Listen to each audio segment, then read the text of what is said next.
자, 방송 다시 시작하겠습니다. 자, 아프리카TV 생방송이고요. JX 컴퍼니 루어낚시 스쿨 제1회 지주 박용석 스탠리의 똘랑 루어낚시 따라잡기 시작하겠습니다. 자, 여자와 같은 박수로 지주님 모셨습니다.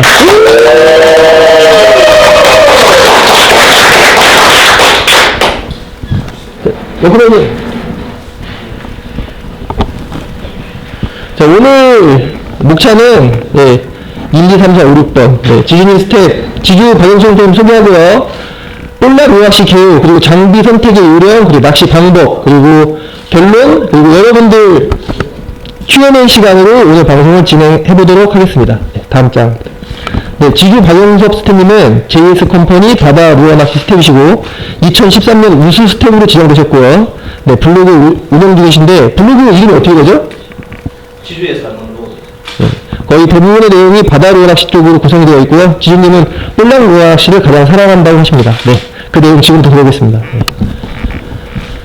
오늘 볼랑구 강의 내용은 볼랑의 생태적 특성이라든지 그다음에 볼랑구의 매력. 볼랑구 낚시 매력이 뭐냐고 저한테 여쭤보시는 분들이 많습니다. 그러면 제가 뭐라고 말씀드리냐면은 지금 소리가 안 들려요. 작은 최고에서 나오는 강한 힘. 저는 그렇게 이야기를 하고 싶고요. 그다음에 그 볼랑구 낚시 입문 하시는 분들이나 그 등산자들 분들까지 제가 어드바이스를 해보도록 하겠습니다. 목소리 들립니까? 크게 해주세요, 목소리를. 네. 먼저 로드 선택 요령부터 말씀을 드리겠습니다. 로드는 길이에 따른 선택을 할 수 있죠, 그죠? 길이에 따른 선택은 어떤 갯방이나 그 다음에 아니면은 성산 그리고 뜬방이라고 해가지고 물 위에 떠 있는 방파제가 있어요. 그런 지역에서 사용할 때, 그 다음에 자신의 키에 따라서 통상적으로 보면은 볼랑로드는 7.3피트에서부터 해가지고 아주 길게는 9피트 정도까지 사용을 하는데요. 9피트 같은 경우에서는 어떤 특수한 상황이 아니면은 사용하는 일이 거의 없고요. 통상적으로 본다면 7피트에서 8피트 사이에 볼랑로드를 선택하시면 되겠습니다. 그리고 로드는 액션에 따른 선택, 그리고 노리는 대상 어종의 크기, 운동권이냐, 또 내만권의 작은 볼락들을 상대하느냐에 따라서 선택이 달라지고요. 그 다음에 가벼운 지그헤드를 사용하는 분들은 솔리드 팁, 그리고 아주 초리가 부드러운 로드를 선택하시면 되겠고, 하드베이트, 예를 들어서 미노우, 그 다음에 메탈, 이런 하드베이트 운용에는 약간 빳빳한 팁, 로드가 약간 빳빳한 팁, 튜블러가 유리하다고 보면 되겠습니다. 로드는 상황에 따라서 선택을 하는 게 중요하고요.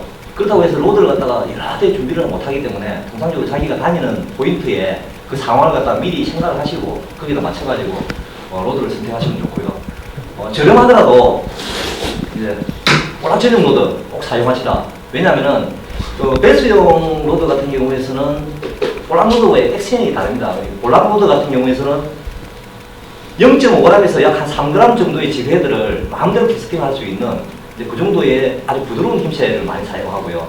배수용 울트라 라이트 로드, 이거는 배수용이지 볼락의 그 입질 바이트 유도나 그 다음에 캐스팅 비거리에서 상당히 손해를 보게 됩니다. 그래서 배수용 로드는 배스를 잠시 쓰시고 볼락을 하시려고 하면 볼락 전용 로드를 사용하시는 게 좋습니다. 다음 장. 릴 선택 요령입니다.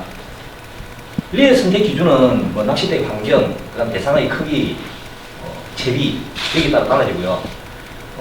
좀 중요한 부분이 뭐냐면은 밤새 낚시를 하게 되면은 수백 번 아니면 수천 번 정도 캐스팅을 하게 되는데, 그렇게 되면은 팔목에 무리가 많이 오겠죠. 그래서 로드 밸런스가 허용을 한다 그러면은 좀 가벼운 딜, 최대한 가벼운 딜이 좋습니다. 그 무게는 약 한 170g에서 한 190g, 묻다 그러면 약 한 210g 이내로 사용을 하시면 좋을 것 같고요. 그 다음에 그 볼랑구에서 적당한 딜을 고르는 방법. 많은 분들이 드랙력을 굉장히 중요시하게 생각하는 분들이 많습니다. 그런데 제 경험으로 본다면은 약 한 2kg 정도의 실용 드랙력, 최대 드랙 내력이 아니고 실용 드랙력이 약 한 2kg 정도면은 거의 모든 볼락을 제압할 수 있다고 저는 보고 있고요. 그 다음에 릴이 커지면은 무게가 좀 무거워지죠. 그리고 또한 그 정교한 리트리버, 아주 천천히 리트리버가 정교한 리트리버에는 불리하지만은 대물볼락을 걸었을 때 초기잡이 매우 중요합니다. 바로 고비를 걸어가지고 띄우지를 못하면은 장애물에 정확히는 습성이기 때문에 이제 초기잡이는 유리하고요. 그 다음에 릴이 작아지면은 아주 가볍죠. 그 다음에 그 정교한 리트리버가 가능합니다. 그렇지만은 아까 말씀드렸던 부분과 반대로 초기잡에 불리하고 그 다음에 라인이 스플립이 작기 때문에 그만큼 라인이 많이 관계겠죠. 그죠? 그러다 보니까 라인 꼬임이 심해집니다. 그래서 장단점은 있습니다. 릴은.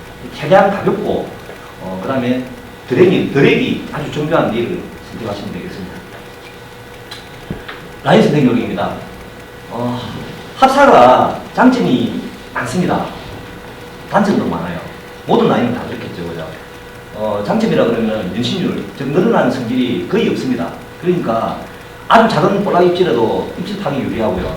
라인 굵기에 비해서 강합니다. 그래서 비거리 향상을 가져올 수 있죠. 예를 들어서 0.055 합사로도 볼락을 공략을 할 수가 있거든요. 그 다음에 단점이라 그러면은 바람이 아주 강한 날에는 합사 특성 때문에 바람이 많이 날리게 됩니다. 그래서 그런 부분은 단점에 속하겠죠. 그죠? 단점에 속하고 그 다음에 장애물이 스치게 되면은 쉽게 터져버립니다. 합사가. 그래서 쇼크리드를 꼭 연기를 하셔야 됩니다. 합사는. 그렇지 않으면은 큰 대물 볼락이 갑자기 물었을 때나 아니면은 장애물이 있다 그러면 바로 라인이 터져버리는 현상이 생기게 됩니다. 통상적으로 본다 그러면은 0.15에서 한 0.45 그 정도면은 웬만한 사이즈의 볼락은 다 공략을 할 수가 있고요. 그 다음에 라인이 질이 좋아가지고 이렇게 고프하게 일어나는 라인이 피는 현상이 안 생기는 라인이 좋습니다. 그리고 모노라인은 라인의 연신율이 있습니다. 잡아당기면 이렇게 쭉 늘어나는 성질이 있는데 볼락이 아주 입질이 예민할 때는 그게 유리할 수도 있습니다. 볼락이 당겼을 때 라인이 늘어나 주니까 쉽게 바이트를 유도할 수도 있고요. 그 다음에 가격도 많지만은 또 라인이 굉장히 또 부드러운 또 특성을 가지고 있습니다. 그래서 사용하기에 좀 장점도 많고요. 그리고 모노라인은 코팅이 된 라인이 있고요. 코팅이 안 된 라인이 있어요. 코팅이 된 라인을 사용하시는 게 좋습니다. 특히 바닷물 염수에서는 염수가 라인으로 침수를 할 수가 있기 때문에 코팅이 잘 된 라인을 선택하면 좋겠네요. 카본 라인은 비중이 높습니다. 비중이 1.1 정도, 통상적으로 1.1 정도 되는데 물이 약간 가라앉는 성질이 있어요. 그러다 보니까 바람이 부는 날, 이 파도가 치더라도 물속에 라인이 약간 가라앉아 버리니까 바람이 영향을 덜 받게 되는 거고요. 그 다음에 이제 단점이 있다 그러면은 기온이 굉장히 낮아질 때는 라인이 빠빠해지는 성질이 있습니다. 그래서 이제 라인 트러블 발생하는 우려가 있고요. 가격이 약간 높다는 단점도 있습니다. 라인은 다 장단점이 있습니다. 그러니까 자기가 선호하는 라인을 선택을 하시면 되고요. 어떤 라인이라도 볼락무게는 상관이 없습니다. 그리고 카본 라인이나 그 다음에 모노라인 같은 경우에서는 약 한 2파운드에서 4파운드 그 정도로 선택하시면 되고요. 통상적으로 많이 사용한 라인은 2파운드에서 3파운드 넘어가겠습니다. 저 질문 한 가지 드리고 넘어가겠습니다. 앞장 가고 앞에 쪽 가주세요. 예. 저희 쇼크리더 사용한다고 하셨는데요. 예. 쇼크리더는 어떤 형태의 쇼크리더를 사용하는 게 볼락 누어 낚시에 유리한지 하고요. 모노하고 카본 어떤 경우에 이렇게 선택적으로 사용하시는지 설명 좀 부탁드리겠습니다. 통상적으로 보면은 카본 라인을 많이 사용을 하죠. 근데 왜냐면은 아까 말씀드렸다시피 어떤 장애물에 많이 노출이 되는 낚시거든요. 그러다 보니까 어떤 썰림에 대한 내구성은 물론 카본이 높다고 생각을 하고 있고요. 통상적으로 보면은 카본 라인을 많이 사용하시는데 그리고 또 모노를 사용하시는 분들도 있습니다. 그거는 장점과 단점이 같이 있는 것 같고요. 저 같은 경우에는 거의 카본 라인을 많이 사용하고 있습니다. 묶는 매듭은 어떤 방법을 잘 사용하시나요? FG 노트나 네. 아니면은 급할 때는 전차 매듭도 사용하긴 하는데 통상적으로 보면은 FG 노트를 사용을 하죠. 왜냐하면 가이드 그림이 작으니까요. 가이드가 지나갈 때 가이드 저항이 있죠. 네. 치면서 나가는 것 그런 현상을 갖다 줄일 수가 있죠. 길이는 어느 정도로 사용하시나요? 통상적으로 보면 한 1m에서 한 2m 정도 그 정도 차이라고 보시면 돼요. 보통 한 1m 정도만 서쳐도 낚시하는 데 즐길 수 있습니다. 네, 알겠습니다. 루어는 볼락무에서 가장 많이 사용하는 것은 지그헤드 플러스 웜입니다. 이런 형상인데, 이런 형상이고, 그 다음에 이제 통상적으로 무게는 0.5g에서 3g, 그 다음에 수심이나 조류, 여기에 따라서 심하게는 10g, 11g 지그 헤드를 사용하는 경우도 있습니다. 그런데 통상적으로 본다 그러면 지그 헤드는 1g에서 3g 정도 레벨을 많이 사용하고요. 길이는 1.5인치에서 2인치, 아주 길게 썼다 해도 한 2.5인치 이내를 사용하게 됩니다. 그다음 지그는 메탈 지그, 메탈 지그가 이런 형상이죠, 그죠? 그런데 이제 베스에서 사용하는 그런 사이즈보다는 다운 사이즈인데 작은 이런 메탈을 사용하게 되고요. 그 다음에 아이스 지그라고 베스 하시는 분들도 많이 사용하더라고요. 수직 접힘을 했을 때 움직임이 많은 루어, 그것도 많이 사용하게 됩니다. 그리고 미노는 제가 그렇게 권하는 루어는 아닌데요. 그런데 이제 어떨 때 효과가 좋냐 그러면은 봄철에 이제 수온이 좀 상승을 하게 되면은 이 몰이라 그러는데 이 물속에 그 수초가 녹아내리면서 듬성듬성이 뿌리만 넣게 됩니다. 그럴 때는 이 뿌리 근방으로 볼락이 모여있는 습성이 있고요. 근데 그런 몰이 피어있다는 이야기는 수심이 깊지가 않아요. 깊지가 않은 그런 부분에서는 몰 주변에 몸을 은신을 하고 있다가 그럼 수심이 1m, 2m밖에 안 되는 데서 민호가 이렇게 표층으로 지나가게 되면 그때는 활성도가 높아가지고 특히 봄철에는 그때는 굉장히 효과적인 루어가 됩니다. 민호는 제가 잘 권하는 루어는 아니지만 꼭 가지고 계시다가 활성도가 높을 때 표층을 공략할 때는 꼭 사용해 보시면은 큰 효과를 발휘할 수 있습니다. 넘어가겠습니다. 포인트를 설정하는 방법입니다. 볼락은 아까도 말씀드렸는데 볼락은 은신처를 두고 먹이 활동을 하는 락빗입니다. 그리고 그렇기 때문에 그 수중 암초, 그 다음에 그 개그물, 그 다음에 개로프, 그 다음에 아까 방금 전에 말씀드렸다시피 수초가 있는 곳, 이런 곳이 포인트가 되고요. 그 다음에 얕은 자갈밭에 듬성듬성 호박돌, 그 다음에 큰 수중여, 이런 게 아재 있는 곳이라 그러면 금상첨화의 포인트가 됩니다. 그리고 그 깊은 곳만 포인트가 되는 건 아니고요. 아주 얕은 수심이 30cm의 포인트에도 볼락이 바뀝니다. 그거는 제가 나중에 다시 한번 설명을 드리도록 하겠습니다.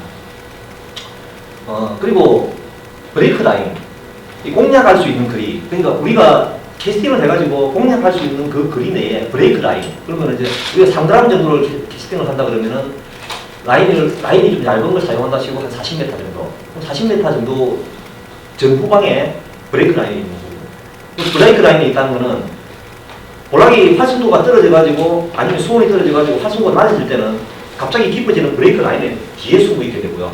그 다음에 활성도가 좋아지면 다시 얕은 곳까지 나와서 먹이 활동을 하게 됩니다. 그래서 이제 브레이크 라인이 있으면 굉장히 좋은 포인트가 되고요. 볼락 루어를 하면서 가장 좋지 않은 상황은 수온이 낮은 게 문제가 아니고요. 수온이 높아지는 여름입니다. 볼락 루어는 여름에는 굉장히 어렵습니다. 그리고 약 한 18도 이상 정도 되면은 거의 입을 닫기 시작하고 20도가 넘어가면 거의 활동을 안 한다고 보시면 됩니다. 통상적으로 본다는 말입니다. 그리고 한낮에 그 뜨거워진 수온, 여름이 뜨거워질 거 아닙니까? 그렇게 되면은 수온이 이제 안정을 찾는 새벽 시간대가 유리하고요. 그 다음에 표층보다는 테트라포트 구멍, 그 다음에 석축, 구멍치기 이런 데서 이제 그 좋은 효과를 발휘할 수가 있고요. 그다음에 그 테트라포트 구멍치기를 만약에 하신다 그러면은 이 셀린이 생기기 때문에 라인은 좀 굵게 사용을 하시고, 그 다음에 무거운 이런 지그를 사용하거나 아니면은 무거운 지그 헤드에다가 스파이럴 폴로 입질을 유도를 합니다. 그 스파이럴 폴이 뭐냐면은 우리가 폴링을 시키죠. 구멍에서 폴링을 시키게 되면은 웜을 이렇게 폴링을 시키면은 이 웜이 그냥 이대로 쭉 내려가게 됩니다. 그죠? 지그 같은 경우에서는 리프트 앤 폴을 하게 되면 이렇게 흔들리면서 떨어지겠죠. 그죠? 그런데 웜 같은 경우에서는 그냥 수직으로 쭉 떨어집니다. 이런 형상보다는 스파이럴 폴 말 그대로 돌아가는 겁니다. 웜이 돌아가려면 어떻게 해야 되냐면은 웜을 통상적으로 끼우면 이렇게 스트레이트 타입으로 끼우는 게 아니라 웜을 이렇게 빼딱하게 끼웁니다. 기울여서. 그렇게 되면은 폴링을 할 때 어떤 현상이 벌어지냐면은 웜이 이렇게 빙글빙글 해질러서 떨어지게 됩니다. 그게 스파이럴 폴입니다. 빼따가게요? 예, 그렇죠. 네. 비뚤리겠죠. 네. 네. 너무 딱딱한 것 같아서 잠깐, 네. 테트라포트 외양 공략. 이 흘림 낚시 부분에 대해서 조금 설명 좀 부탁드리겠습니다. 네. 이 테트라포트 외양 이쪽 끝발이죠. 끝발이라 그럽니다. 그죠? 끝발이는 그게 아닙니다. 이 끝발이라 그러는데 이 끝발이 주변에는 생산품 조류가 굉장히 강합니다. 이런 곳에서는 이 활성도도 굉장히 높은 경우가 많이 있어요. 그러다 보면은 이제 예를 들어서 조류가 우측에서 좌측으로 강하게 흐른다 그러면은 캐스팅을 오른쪽으로 해가지고 폴링을 하면서 계속 라인 텐션을 유지하면서 공략하다 보면은 어느 순간 떨어지는 루어를 볼락이 한 입이 흡입을 하게 되죠. 그런 식으로 공략을 하면 되고요. 뭐 테트라는 기본적으로 굉장히 좋은 포인트가 됩니다. 왜냐면은 아까 그 락피시라고 말씀드렸지 않습니까? 장애물이 있으니까요. 이 장애물, 이 테트라포트 한 개가 다 장애물이 되는 겁니다. 그죠? 그러다 보니 좋은 포인트가 될 수가 있습니다. 지주님 저기 현장 방송, 생방송의 묘미를 살려서 눈길님 누군지 아세요? 눈길님? 응? 눈길. 모르겠습니다. 많이 본 방파제라 그러는데 저 방파제 맞추신 분한테 이따 선물하세요. 답 말하시면 안 됩니다. 못 들었을 것 같습니다. 저 방파제 이름 가장 먼저 말씀하시고 주소 부르시는 분한테 지주님이 선정한 선물을 드리겠습니다. 예, 힌트는 욕지도입니다. 네, 다음. 달과 볼랑구 낚시했습니다. 그 달빛은 이 볼랑구에서 이 좋은 조건은 아닙니다. 이 악영향을 미치는 조건이거든요. 그리고 그 이유가 뭐냐면은 지부등이 영향을 못 받는다는 겁니다. 그 원체 달이 밝으니까 지부등을 피워도 그 효과가 반감이 되는 경우가 생깁니다. 그리고 그게 뭐 달이 떴다고 해가지고 볼락이 안 낚이는 건 아니고요. 나중에 다시 설명을 드리겠습니다. 달 뜨는 시간에 맞춰서 달이 영향을 덜 받는 시간대를 가지고 공략을 해라. 그리고 예를 들어서 초선달 같은 경우에서 빨리 떴다 빨리 지죠, 그죠? 그러면은 쉐도 타임을 공략을 하고요. 그 다음에 금음달 같은 경우에서는 늦게 떠서 늦게 지죠. 그럴 때는 초저녁을 공략을 합니다. 그 다음에 물속에 그 달빛에 영향이 생긴 그림자가 생기는 곳이 있다 그러면은 예를 들면은 수중류의 큰 바위 뒤쪽 달이 왼쪽에서 오른쪽으로 비출 때 이 수중류가 있다 그러면은 이 수중류 뒤편 테트라포트가 있다 그러면 테트라포트 뿌리의 반대쪽 빛의 영향을 안 받는 쪽 그쪽으로 공략하시는 게 좋고요. 그 다음에 이 달빛이 있을 때는 그 두 가지 경우수가 있을 수가 있습니다. 아예 볼락이 그 은신처에 들어가가지고 잘 안 나올 수가 있고요. 그 다음에 두 번째는 뭐냐면은 아주 먼 곳에 표층에 볼락이 피어 있는 경우도 있습니다. 그래서 두 가지 경우수를 두고 공략을 해보셔야 됩니다. 그 볼락은 달빛이 있으면 좋은 영향은 아닌데 그렇다고 해서 공략을 못하는 것도 아니고요. 일단 그늘, 그 다음에 구멍 이런 쪽 주변 그리고 표층 세 가지를 같이 이루어지는 게 좋습니다. 다음 지부등을 활용을 할 때는 이 볼락을 모으는 좋은 방법은 맞습니다. 그런데 이 잘못 사용하면 독약이 되죠. 지부등이 너무 넓게 비추면은요 공략할 수 있는 포인트가 너무 넓어집니다. 그 이야기는 무슨 이야기냐면은 가까이 피워놓고 가까이서 낚으면 되는데 지부등을 갖다가 반경을 갖다가 예를 들어서 30m 지정을 했다 그러면 그 30m를 다 공략을 해야 되겠죠. 그래서 포인트는 필요한 포인트 부분만 다 공략을 하면 되고요. 그 다음에 너무 밝은 지부등 이 볼락이 너무 밝아가지고 불빛이 환한 지역에는 실제 볼락이 모여들고 피어있어도 먹지가 않아요. 그래서 지부등은 너무 밝으면은 역효과를 가지고 올 수 있거든요. 그래서 조광기, 이 조광기가 뭐냐면은 이 볼륨입니다. 볼륨으로 불빛을 조정을 해가지고 처음에 이제 켰을 때는 어느 정도 불빛을 유지를 하다가 볼락이 피어오르고 활성도가 높아지면은 조광기로 불빛을 낮춰주는 불빛 강약을 조정할 수 있는 그런 제품이 유리합니다. 그리고 이 낚시인과 가까운 자리에 인위적인 그림자를 만들어주라. 이게 무슨 이야기냐면은 예를 들어서 앞에 이 수중류가 하나 있습니다. 예를 들어서 그리고 제 갯바위에 이렇게 서 있어요. 그러면 불빛을 이렇게 비추면 어떻게 되겠습니까? 이 수중류 뒤편에 그림자가 생기죠. 그리고 인위적인 이런 그림자를 만들 수 있다 그러면 만들어주면 좀 좋다는 겁니다. 그럼 예를 들어서 앞쪽에 3m 앞에는 그림자가 져 있고 5m에는 불빛이 밝았다가 그 이후에는 불빛의 영향이 점점 작게 받는다 그러면 볼락이 어디서 입질을 하냐 그러면은 불빛의 그림자 경계 지점에서 입질을 하고요. 그래도 입질을 못하는 놈들은 따라와가지고 3m 앞에 그림자가 지는 지역 거기서 입질을 하게 됩니다. 그리고 제 주변에서 여쭤보는 분들이 많습니다. 지부등이 켰을 때 얼마나 시간이 지나야 효과가 나타나느냐. 이것도 의견은 다 제각각이 있던데, 제 경험으로 본다 그러면은 10분에서 30분 이내에 거의 나타나게 됩니다. 그 효과가. 그리고 더 이상 기다려도 입질이 없다 그러면은 포인트를 옮기도 좋고요. 그리고 예를 들어서 1시간이 지나도 입질이 없다. 그럼 포인트를 옮기는 게 맞다고 봅니다. 10분 정도면은 통상적으로 첫 입질이 들어오게 되고요. 30분 정도면 볼락은 어느 정도 모인다고 봅니다. 그게 만조, 간조. 이때는 볼락이 있어도 움직이지가 않아요. 잘 안 먹습니다. 왜? 조류가 안 움직이기 때문에. 자기가 먹고 싶을 때 먹게 됩니다. 그래서 그런 시간대를 제외하면은 10분 이내 아니면 30분 이내에 다 그 효과가 나타난다고 보고 있습니다. 집어등을 2개를 가지고 준비를 해가지고 갯바위가 예를 들어서 오른쪽 홈통도 하나 공략해보고 싶고 그 다음에 왼쪽 꽃뿌리도 공략하고 싶다. 그러면 꽃뿌리 하나, 홈통이 하나 2개를 놓고 어디에서 입질이 들어오는지 집어등을 2개 피우는 방법.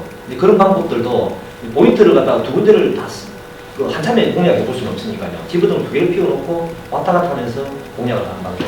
그런 방법들도 굉장히 좋을 수가 있습니다. 네, 지금 이 생방송인데 너무 참여가 저조한 것 같아서 말씀을 드리면요. 질문하시고 싶으신 분은 손을 드시면은 제가 그거에 대해서 선택해서 말씀을 드릴 거고요. 저도 궁금한 게 있었는데요. 앞에 한번 가주세요. 맨날 넘어지는 거 뭐만 하면 넘어져요. 넘어지는 거 페이지 앞으로 하나만 옮겨주세요. 네. 아까 집어등 얘기해서 그 좋은 포인트에다가 빛을 비춘다고 하셨는데요. 낚시하면서 제일 어려운 말이 적당히 하고 좋은 포인트 이런 겁니다. 네, 어떤 데가 좋은데 좀 궁금하고요. 예전에 제가 지주님하고 욕진을 처음 만났을 때 몰 주변에다가 집어등을 켰던 기억이 있는데요. 몰에 대한 방향성을 좀 알려주세요. 몰에 정확히 맞추는 건지, 몰 옆인지, 공략할 방향을 계산해서 몰 주변 어느 정도에 어떻게 피웠는지를 좀 알려주시면 좋을 것 같습니다. 그 포인트가 예를 들어서 몰이 있다. 몰이 이 지점까지 피어있죠, 그죠? 갯바위가 이쪽이라 그러고, 그 다음에 여기가 몰이고, 몰은 갯바위든 방파제든 그 주변에 붙어 있죠, 그죠? 네. 근데 방파제에서 공략을 하느냐, 아니면은 방파제에서 떨어져 있는 배 선상에서 공략을 하느냐, 거기에 따라 또 틀려지겠죠, 그죠? 그래서 몰은 예를 들어서 배 위에서 선상에서 공략을 한다. 그러면은 배 주변에만 밝히고, 이쪽 몰이 있는 주변에는 빛이 그림자가 약해지게끔 있지 않습니까? 빛의 그 영향을 덜 미치게 해가지고, 저 같으면은 이쪽 경계지점, 네. 모래 경계지점, 거기가 약간 어두워지게 해가지고 그쪽을 갖다가 집중 공략을 하겠습니다. 저는. 그리고 이쪽 같은 경우에서는 갯바위에 몰이 앞에 완전히 자라있다 그러면은 듬성듬성 자라있지 않고 전체가 몰을 다 덮었다 그러면은 거기는 공략이 불가능한 포인트고요. 그렇다 그러면은 몰이 이만큼 자라있고 또 여기 이만큼 자라있다. 그러면 집어등을 갖다가 바로 앞에 여기만 피워놓고 이쪽 몰 사이에 있지 않습니까? 이쪽에는 불이 약하게 그렇게 맞춰놓고 저는 이 몰 사이를 공략을 하겠습니다. 알겠습니다. 바다 루어기 EBS 교육방송 같은 느낌이라 계세요? 네, 이 방송이 끝나고 질문 시간에는 개그 콘서트처럼 바꾸겠습니다. 네, 네, 넘어가 주시고요. 네. 질문요. 예. 집어등이 주로 초록색인 이유는 따로 있을까요? 볼락 루어에 적당한 집어등의 색상을 물어보는 분들이 많이 있습니다. 그런데 일본에서 연구를 한 자료에 의하면은 그 초록색이나 녹색이 더 유리하다고 고기가 더 쉽게 모이른다고 발표한 논문을 본 적은 있는데요. 저는 그렇게 생각하지 않습니다. 그 큰 차이가 없고요. 백색이든 녹색이든 조가 차이를 크게 못 느꼈습니다. 저의 경우에는요. 그리고 통상 그 갈치나 호리 같은 경우에는 백색이 유리하다고 그러고요. 그 다음에 보락에서는 녹색이 유리하다고 그렇게 통상적으로 이렇게 알려져 있습니다. 너무 연연 안 하셔도 될 것 같습니다. 당근탕이랑 선물이죠. 갈치. 원을 선택을 할 때는 이것도 뭐 어떤 법칙이 있는 건 아닙니다. 그런데 통상적으로 본다 그러면은 표층을 공략할 때, 그 다음에 활성도가 높을 때, 그 다음에 피시원, 그럴 때는 피시원이나 클리테일원, 이제 꼬리 액션이 굉장히 강한 원들이죠. 이런 원들이 유리하고요. 그 다음에 그 활성도가 떨어지고, 그 다음에 수심이 깊은 쪽에 바닥쪽을 누를 때는 스트레이트 계열의 원이 유리하다고 알려져 있습니다. 근데 너무 원의 형상이나 뭐 색상 이런 데 너무 신경을 쓰시는 것 같아요. 제가 보기에는 크게 신경 안 쓰셔도 돼요. 저는 바닥층 공략하면서도 PC원, 글리텔원 가지고 또랑 많이 잡아봤거든요. 너무 어떤 공식을 두지 마시고 여러 가지 원을 가지고 다니시다가 이제 사용을 해보시고 효과적인 원을 찾으시면 됩니다. 어떤 공식은 아닙니다. 이거는. 그리고 책상도 있지 않습니까? 너무 얽매이는 분들이 많아요. 무슨 책이 잘 는다, 무슨 책이 잘 는다. 근데 제가 보기에는 볼락이 활성도 높을 때는 어떠한 책상의 모험이라도 다 먹습니다. 근데 활성도가 떨어지면은요, 청개비를 끼워도 잘 안 먹어요. 그래서 책상에도 너무 의미를 두지 마시고, 다만 물이 너무 탁하다, 막걸리처럼 탁하다, 그러다 그러면은 약간의 축광이 되는 모험, 밝은 색 모험이 좋고요. 그 다음에 백색, 무색 투명모험. 무색 투명모험도 효과적일 때가 있습니다. 그럴 때는 이제 물색이 너무 맑을 때, 고기가 활성도가 너무 떨어질 때, 그럴 때는 무색 투명모험이 유리할 때도 있습니다. 그러면 이제 투명모험이라고 그러는데 말 그대로 비닐처럼 그렇습니다. 비닐. 얇은 비닐 있지 않습니까? 그러면은 물속에서 그게 보이겠습니까? 안 보이겠죠, 그죠? 물하고 똑같은 색깔 아닙니까? 그런데 그걸 뭡니다. 왜 묻냐 그러면은 이게 볼락은 모든 고기가 그렇죠. 이 척선이 있습니다. 척선에서 이 웜에 움직이는 파동을 갖다가 감지를 합니다. 아, 여기 먹이가 있구나. 그 다음에 웜이 움직이게 되면은, 웜을 움직이면은 무조건 물하고 파장이 일어나겠죠, 그죠? 그 파장이 일어나면은 바다에서는 인광이 있지 않습니까? 시거리라고 합니다. 시거리 인광인데 그게 푸른 풀빛이 반짝반짝나요. 그러다 보니까 그걸 보고 봅니다. 이게 뭐 아무리 그 어두운 밤 바다에서 깜깜한 데서 무색 투명모 물색하고 똑같은데 그걸 왜 먹느냐 봅니다.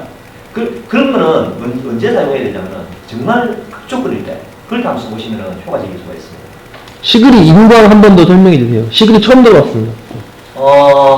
바닷가에 가보면은 우리 파도가 치죠, 그죠? 예. 그러면 깜깜한 날 보면은 그 파도가 치면은 물 인광이 일어납니다. 푸른 빛이. 플랑크톤? 변화도 아니라 인광입니다, 인광. 물고기 뼈나 이런 데서 인 있지 않습니까?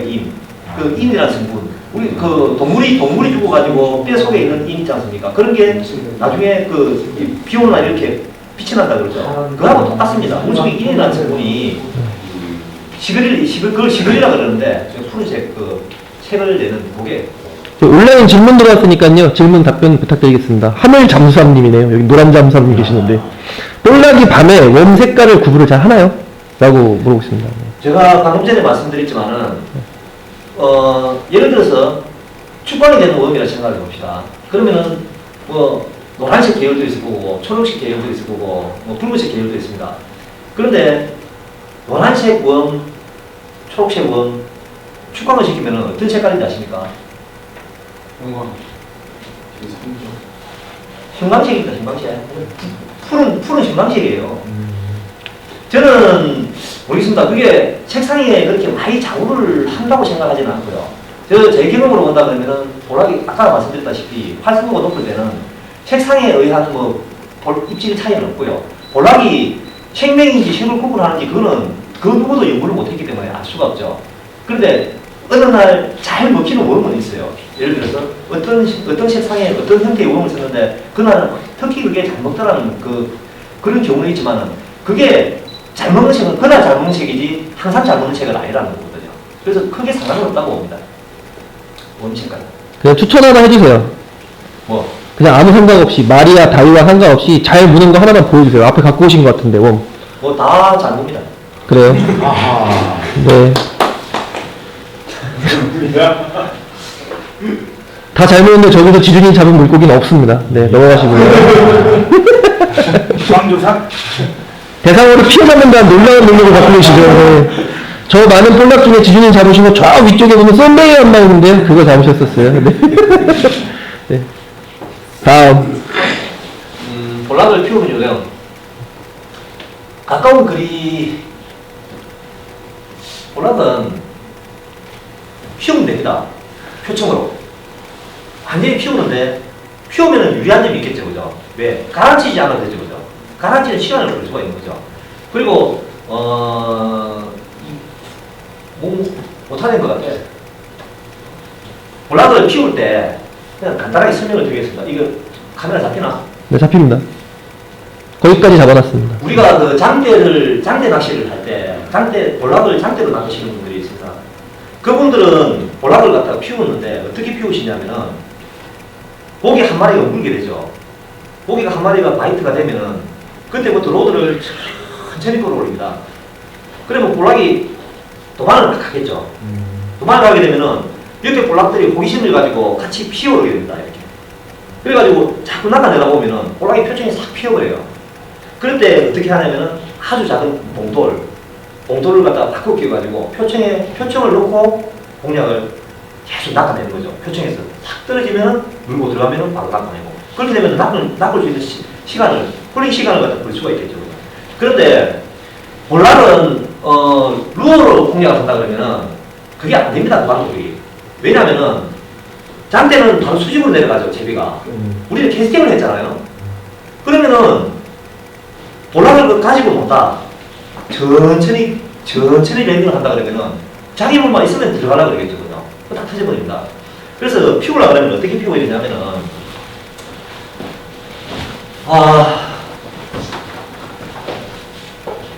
보입니까? 네. 네. 아니요, 저 카메라. 보인가? 보여요. 이 객파이가 이렇게 있습니다.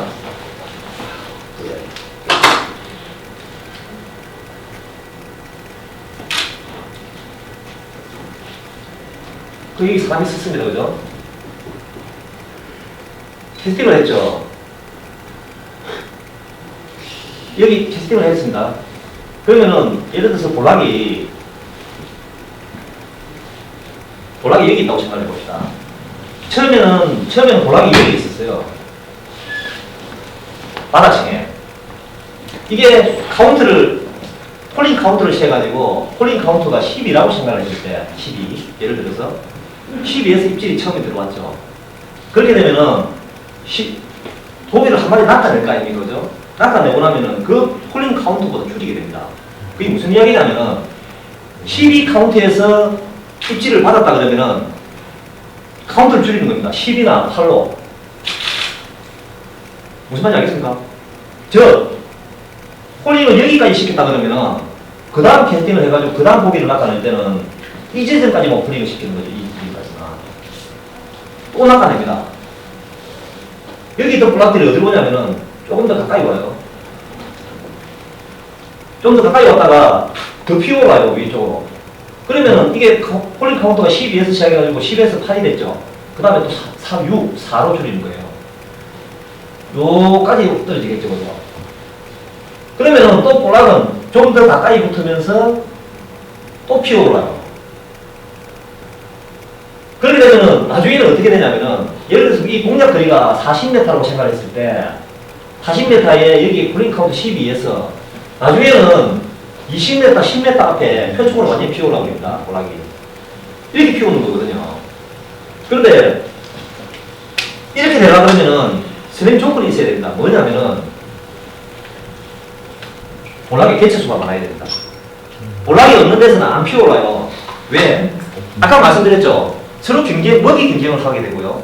그 다음에 호기심을 굉장히 많이 가진다고 했지 않습니까? 그런데 고기가 없으면은 아무리 피워도 안 피어오릅니다. 그런데 자기들이 먹이 경쟁을 하게 되고 베이트피쉬를 쫓게 되면은 계속 볼락을 피어오르게 돼 있어요. 그럴 때는 어떻게 하느냐?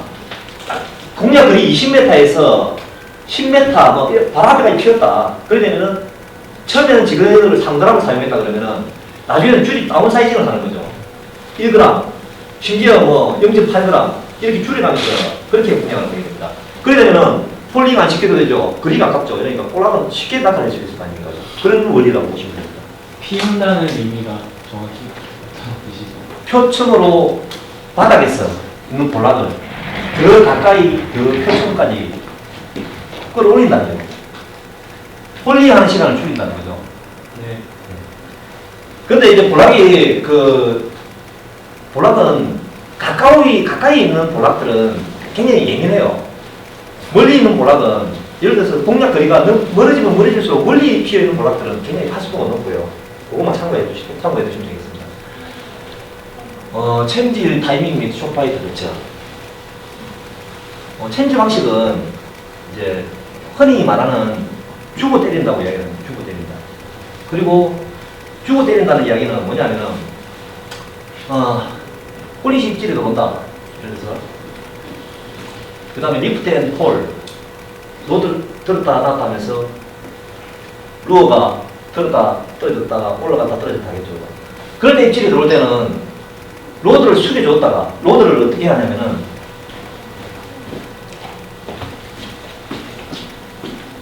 자 우리가 리트리브를 하는데 입질이 들어왔습니다. 그죠? 그러면은 로드 끝이 툭 하고 건드렸지 않습니까? 그때 고기가 우리가 캐스팅을 저쪽으로 했다 그러면은 로드를 먼저 이렇게 앞쪽으로 주는 겁니다. 이렇게. 고기 방향으로. 그러면은 그 동안에 볼락이 흡입을 하게 되죠. 흡입을 하고 나서 때립니다. 그게 주고 때린다는 거고요. 그 다음에 스탑앤고 리트리브 하다가 스탑 리트리브 하다가 스탑 루어가 가다가 스탑 아니면은 그 계속적인 리트리브 이럴 때는 루어를 완전히 흡입할 때까지 주고 때리는 게 아니고 계속 릴링을 해가지고 감아주는 게 유리할 수도 있어요. 이 체인지 타이밍을 참 잡기가 참 쉽지가 않은데 어떨 때는 입질이 들어오면은 로드를 숙여줬다가 주고 때리는 게 유리할 때가 있고요. 어떨 때는 고기가 입질이 바이트가 툭툭툭툭 들어올 때 그때 계속적인 릴링을 하게 되면은 고기가 따라오면서 계속 삼키고 들어오는 그런 경우도 있거든요. 그런데 리트리브를 주고 때릴 때는 주고 때려야 박히고요, 이게. 근데 계속 리트리브를 하다가 우리가 릴링으로 이제 입질을 바이트를 유도를 할 때는 계속 지게를 물고 따라오겠죠, 그죠? 물고 따라올 때는 재물그림이 됩니다, 재물그림. 이게 무슨 이야기냐면은 자기 입에 바늘이 자동으로 박히게 되는 거죠. 그럴 때는 꼭 굳이 챔질을 안 해주셔도 되고요. 괜히 입 주변의 약한 부분, 이런 점막 부분에 걸리게 되면은 입이 찢어져가지고 고기 빠지는 현상이 생길 수도 있습니다. 이제 그럴 때는 불리하게 작용을 하는 거예요. 그리고 입질 타이밍은 어떤 그날 상황에 어떤 공식이 있는 게 아니고 그날 상황이 주고 때리는 게 유리한지 아니면은 계속적인 릴링을 해서 하는 게 더 바이트에 도움이 되는지 그걸 갖다가 해보시고 그날 선택을 해주시면 됩니다. 그러나 이제 공식이 있다 그러면은 리트리브 할 때 입질이 들어왔다 그러면은 계속적인 릴링 그리고 액션을 줘가지고 리프트 앤 폴이나 액션을 줘가지고 입질이 들어올 때는 주고 때려라. 그 정도 공식으로 가지고 있는 되겠습니다. 릴링할 때 자세 좀 한 번만 다시 보여주세요. 숙이는 게 좋은 건지 드는 게 좋은 건지 모르겠습니다. 네. 그거는 다음에 나올 거예요. 다음에 나올 네. 테니까 공부하면 되고요. 예. 통상적으로 보면은 리트리브 할 때 어떤 굴곡이 크지 않는 지역 이런 지역에서는 로드를 갖다 눕히고 릴링을 하게 되고요. 리트리브를 하게 되는 거죠. 릴링이 아니라 리트리브도 액션을 좋아해서 그리고 장애물이 많거나 벽을 타고 넘어올 때 이럴 때는 로드를 세우고 그 다음에 바닥을 공략할 때 리프트 앤 폴 이럴 때는 로드를 세우기 위하고 그거는 그때 상황에 따라서 됩니다.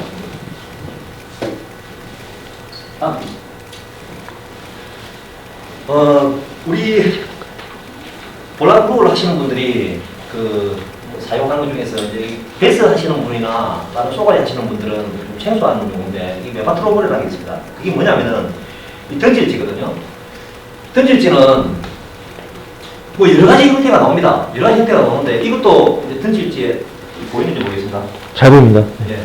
이게 이제 던질지의 한 종류고요. 이거는 뭐 종류가 여러 수십 가지 있습니다. 그리고 이거는 유동형이고요. 이게 원줄하고 같이 쇼크리드죠. 쇼크리드하고 같이 묶여가지고 못 움직이는 고정형도 있고요. 여러 가지 형태가 나옵니다. 그럼 이게 이제 던질지라고 보면 되고요. 던질지를 사용을 할 때는 어떤 지역에서 사용을 하냐면은 실제 이제 수심이 굉장히 낮은 지역, 굉장히 낮고 포인트가 멀리 형성이 될 때, 이때는 무거운 지게헤드를 갖다 캐스팅을 하게 되면 수심이 낮은 데서 바로 걸려버리겠죠, 그죠? 지게헤드를 크게 사용하게 되면 이럴 때는 이런 던질지를 사용해가지고 날아가는 거는 던질지의 힘으로 날아가고요. 그 다음에 이제 고기를 낚아낼 때는 뒤에 따로 그냥 훅이나 그냥 우리 이제 옵셋 훅이나 일반적인 훅 있죠. 아니면은 지그헤드 아주 작은 지그헤드 그거 이제 조합으로 사용을 하게 되는데 그때 이제 캐스팅은 요걸로 하고 입질은 지그헤드로 받아내는 겁니다. 그러면은 이 그림을 하나 그려볼게요. 채비를 어떻게 하느냐. 자, 이 펴주세요, 그럼. 보입니까? 펴주세요. 원줄입니다, 그죠? 그리고 아까 저 형태의 질을 메가트로볼을 사용했다 그러면은 이런 식으로 들어가고요. 여기 쿠션 고무가 들어갑니다. 쿠션 고무. 그 다음에 여기에 스웨벨 스위벨 도래가 들어가겠죠, 그죠? 도래. 그 다음에 여기서 목줄이 들어가겠다. 그 다음에 여기에 훅이 들어가거나, 옵셋 훅 아시죠, 그죠? 이렇게 있는 거. 이런 훅이나, 아니면은 지그 헤더, 여기 이제 지그 헤더가 사용하는 거죠. 이런 채비를 합니다. 이런 채비. 이게 목줄 길이는 뭐 30cm를 사용하시는 분들도 있고요. 길게는 2m가 해주시는 분들도 있더라고요. 그래서 제가 보기에는 한 40cm에서 1m 이내 정도면 충분하고요. 더 길어지면은 채비 엉킴은 심해지거든요. 그래서 불리하게 됩니다. 이게 이제 그 메바트로볼 채비입니다. 이게 기본적인 채비예요, 이게. 통상적으로 많이 사용하는 기본적인 채비. 그걸 보시고요.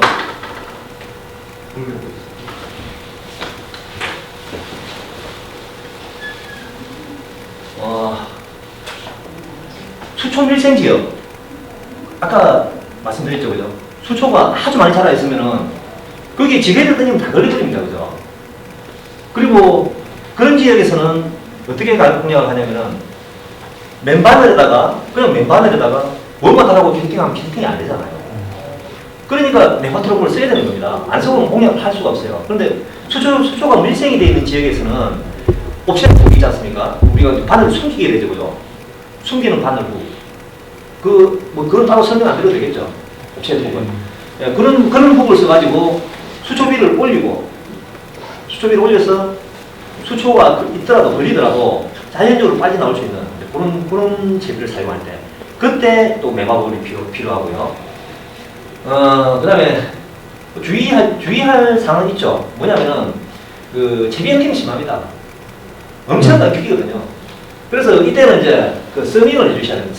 서밍은 뭐 벨스 하실 때 하시는 분들도 많이 쓰지 않습니까? 그죠? 캐스팅할 때 라인 트러블이 생기지 말라고 메이트릴 서밍 꼭 해주지 않습니까? 그거하고 똑같습니다. 그건 이제 스피닝으로 사용한다 뿐이지 캐스팅하고요. 캐스팅하고 이제 서밍을 하는 것도 캐스팅하고 서밍을 이 손가락으로 잡는 박스도 있어요. 이런 식으로. 근데 이렇게 하려고 하면 연습을 많이 해야 되겠죠. 그죠? 어렵다 그러면은 캐스팅하고 나서 그냥 스프를 왼쪽 손으로 살짝 잡아주시면 됩니다. 이렇게. 그렇게 되면은 채비가 날아가면은 가장 무거운 얘부터 먼저 날아가겠죠. 그죠? 내려가고 그 뒤에 작은 이 가벼운 게 이렇게 따라가지 않습니까? 그렇게 되면은 캐스팅을 하고 나서 수면에 착수하기 전에 서밍을 해주면은 이거는 슬라더겠죠. 이거는 반성이 있어서 그대로 날아가겠죠. 그러면서 일직선이 펴지는 거예요. 그래서 이 서밍은 꼭 필요하고요. 그 다음에 던질지 그냥 일반 훅, 옵셋 훅이나 무게가 전혀 없는 훅보다는 약 한 0.5g 그 정도 내외되는 작은 지그헤드 채비를 같이 해주시면은 채비 엉킴이 좀 많이 줄어듭니다. 이게 한 1.5g 정도 되거든요. 이게 1.5g인데 한 0.8g, 0.5g, 뭐 무게 한 1g 이 정도 써주시면은 이제 채비 엉킴이 훨씬 줄어들어요. 그래서 통상적으로 저는 이제 일반 옵셋 훅이나 이런 훅들은 잘 안 쓰고요. 지그헤드 채비를 같이 씁니다. 다음. 그 다음에 리트리버 속도. 이 리트리버 속도 이것도 데드 리트리버라는 게 있습니다. 데드 리트리버. 거의 뭐 죽었다는 이야기죠, 그죠? 데드 리트리버. 그러니까 뭐 이제 우리가 바닥층에서 아주 천천히 거의 움직이려면 말라할 정도로 움직여가지고 입질을 받는 경우가 있고요. 그게 이제 데드 리트리버. 그리고 통상적으로 본다 그러면은 약 한 2초에 세 바퀴, 그 다음에 1초에 한 바퀴. 릴의 뭐 크기에 따라서 좀 틀리겠지만 그 정도 하면 되고요. 원 액션이 나오기 위해서는 이게 웜이 우리가 이제 청개비하고 다른 거, 샤워하고 다른 거. 샤워는 가만히 있어도 움직이지 않습니까? 청개비도 가만히 있어도 움직이잖아요. 그리고 향이 나잖아요. 근데 이거는 향이 안 납니다. 그죠? 액션으로만 나타내는 거거든요. 얘가 움직이는 걸 보고 고기 같이 보이니까 물어주는 겁니다. 그러니까 액션이 리트리버가 너무 늦어버리면은 볼락이 공격을 안 하는 경우가 있어요. 통상적으로 보면은 우리가 활성도가 매우 떨어지는 날에는 리트리버를 천천히 하고 또 이 원 사이즈를 줄이고 지게드 사이즈를 줄이게 되는데 반대로 더 리트리버를 빨리 하게 되면은 효과적인 경우가 있고요. 그 다음에 상황에 따른 캐스팅. 이 정투를 요할 때는 보통 통상적으로 보면은 오바이드 캐스팅 합니다. 오바이드 캐스팅. 바로. 그리고 바람이 이제 많이 불죠. 그죠? 바람이 많이 부는 날에는 이렇게 던져버리면은 특히 합사를 사용하면은 고물선을 그리게 되면은 완전히 라인 날려버리게 됩니다. 멀리 안 날아가죠. 그리고 라인은 날려가지고 이런 커브 형상을 그리게 되거든요. 그럴 때는 어떻게 하냐면은 사이드 캐스팅을 해야 돼요. 사이드 캐스팅. 수면에 자기가 은신을 할 수 있다 그러면 최대한 몸을 갖다가 밑으로 낮추고요. 수면에 가까운 위치에서 사이드로 캐스팅합니다. 사이드로 캐스팅을 하고 그 다음에 라인은 수면에 가까이 쭉 뻗어나가겠죠. 뻗어나간 상태에서 착수하기 전에 스밍. 그렇게 되면 라인이 일직선이 되겠죠. 그 상태에서 빨리 수면으로 로드를 눕혀야 됩니다. 수면 가까이. 그렇게 되면 라인이 덜 날리게 되겠죠. 또 바람이 또 많이 부는 날에는 아까 말씀드렸듯이 카본 라인이 굉장히 유리할 수도 있습니다. 그 상황에 따라서 캐스팅을 하시면 되고요. 뭐 볼락이 있다 그러면은 뒤로 던져도 뭡니다. 뒤로 던져도 모르요. 거의 다 돼갑니까? 거의 다 돼갑니다.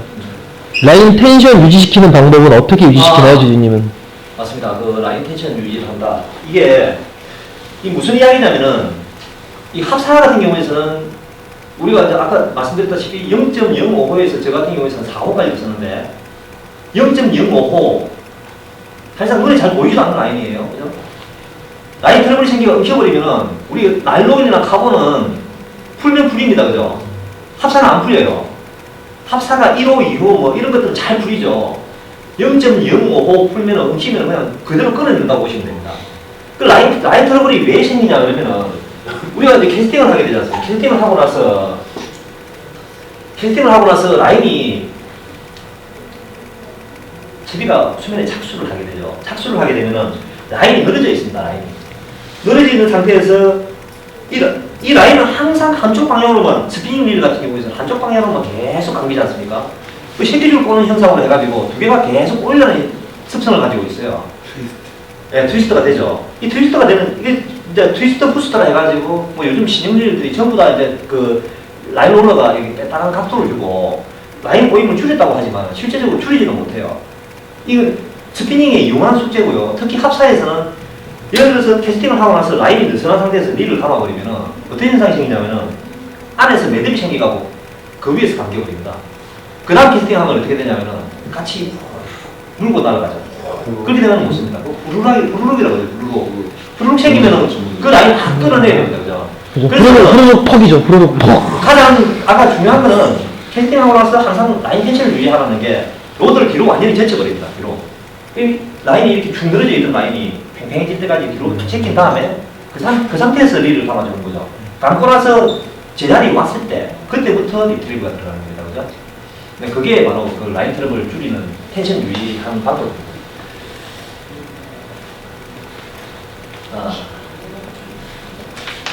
또 대물 볼락 공략하는 법. 대물 볼락이 서식하기 좋은 환경이 어디냐? 이거는 제가 자료를 좀 보고 좀 말씀드리겠습니다. 그림으로 넘어가서 같이 할까요? 그림으로 넘어가서 그때 같이 할까요?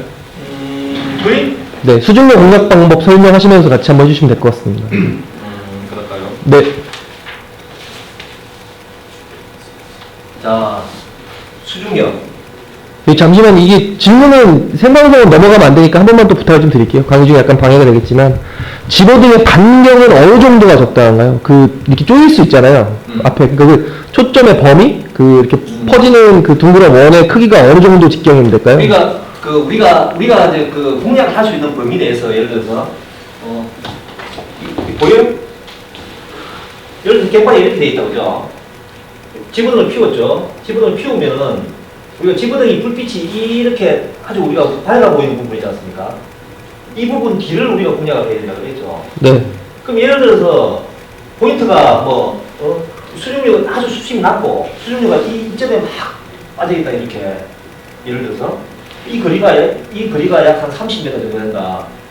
그러면은 여기까지가 밝은 부분이 돼야 되는 거고요, 그죠? 우리가 30m 여기서 캐스팅을 했다 여기서 캐스팅을 요 공략 범위 안에 들어가는 요 부분은 불빛이 굉장히 지점이 돼야 되겠죠. 불빛이 약해지는 부분. 그렇게 공략을 하시면 됩니다. 그 어떤 공식이 있는 건 아니고요. 볼락이 예를 들어서 집어등이 불빛이 여기가 아주 밝다 그러면은 아주 밝은 부분이라 그러면은 그 불빛의 영향을 있지 않습니까? 요 뒤에 뿌리까지 다 날아갑니다. 이게 영향을 미친다는 거예요. 불빛이 여기 있다고 해가지고, 바로 여기 앞에서 제가 여기서 낚시를 그 지그릇을 피워놓고 앞으로 보지 않습니까? 그럼 불빛이 바로 앞에 있는 것 같아요. 조금만 포인트를 이동해가지고 제가 옆에서 보면 있지 않습니까? 이 불빛이 앞에 요만큼만 있는 줄 알았는데, 한 10m 정도 되는 줄 알았는데, 20m, 30m까지 앞으로 불이 뻗어 있습니다. 그래서 우리가 생각하는 것보다는 불빛에 더 멀리 나간다고 보면 되고요. 약간 앞쪽으로. 불빛은 그냥 앞에 자기 낚시를 하고 있는 그 바운드리 그 주변으로 피우신다고 보면 되고요.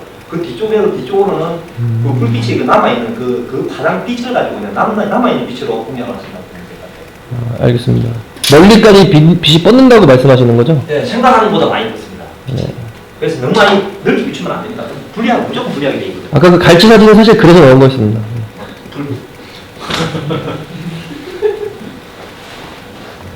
수준력, 이거는, 그림 설명으로 같이. 예, 이런 포인트가 굉장히 많습니다. 우리가 이제 통상적으로 보는 이제 포인트들이 이런 포인트들이에요. 아까, 여기가 어디냐면은, 통영에 가면은 내부지도와 외부지도 사이에 세여가 생깁니다, 세여. 이 세여가, 이 큰 세여가 있고, 이 작은 덩어리가 수준료가 있거든요. 근데 이게, 이런 포인트뿐만이 아니더라도, 이 갯바위가, 안 보여요? 아니, 더 안에 들어가셔서 잘 설명해 주세요. 이 갯바위가 그냥 이런 섬이 아니고, 그냥 갯바위가 밋밋하게 형성되어 있고, 이 앞에 떨어진 이제 덩어리 있지 않습니까? 수중열은 아니면은, 간이 이렇게 튀어나와 있는 간출열이라고 그러고요. 물 밑에 들어가 있는 건 수중열이죠, 그죠? 수중열은 간출열은 중요한 포인트가 됩니다. 그죠? 그런데 이런 포인트들이 왜 유리하냐 그러면은, 왜 좋은 포인트냐 그러면은, 네. 첫째는 조류가 강합니다, 조류가. 여기는 조류가 이 섬과 섬 사이이기 때문에 조류가 굉장히 강하게 흘러요. 그런데 또 조류가 여기서 이렇게 강하게 흐른다고 그러면은 볼락이 몸을 숨길 공간이 있어야 되겠죠. 어디에 숨기면 되냐면은 반대쪽에 숨으면 됩니다, 그죠? 그럼 물때가 바뀌었어요. 물때가 바뀌어서 조류가 이렇게 흘렀어요. 그럼 얘들은 어디 가면 되겠어요? 반대쪽에 가면 되겠죠. 그죠? 그러니까 이것이 좋은 포인트가 되는 겁니다. 아까 락피쉬를 말씀을 드렸을 때 무조건 장애물이 있어야 된다고 말씀을 드리지 않습니까? 그 장애물이 있다 그러면 이건 장애물이지 않습니까? 이 주변을 다 타고 놀 수가 있는 장애물이거든요. 그런데 또 좋은 점이 이렇게 물이 강하게 흐르는 부분들의 이 베이트 피쉬들 그것들을 갖다가 여기서 왔다 갔다 하면서 조금 튀어나와서 먹고 다시 들어가고 또 먹고 들어가고 얼마나 좋은 포인트입니까? 그죠? 이런 포인트는 절대로 놓치지 말아야 될 포인트입니다. 이런 포인트들은 공략하는 방법이 있어요. 다음 장면. 자, 방금 전에 그거를 갖다가, 지형을 갖다가 상상에 그림입니다. 이게, 여기 제가 낚시를 할 거고요. 여기 아까 돌출된 덩어리가 있었지 않습니까? 근데 이 돌출려가, 여기는 보이는 부분이 이렇게 돼 있지만은, 실제 물 밑을 본다 그러면은, 점점 깊어지면서 쭉 길게 뻗어 있습니다. 이 조류 때문에 몇백만 년, 몇천만 년 흐르면서 이게 계속 이렇게 깎인 거죠. 그죠? 이쪽 부분에는 골이 형성이 됩니다. 수심이 굉장히 깊어져요.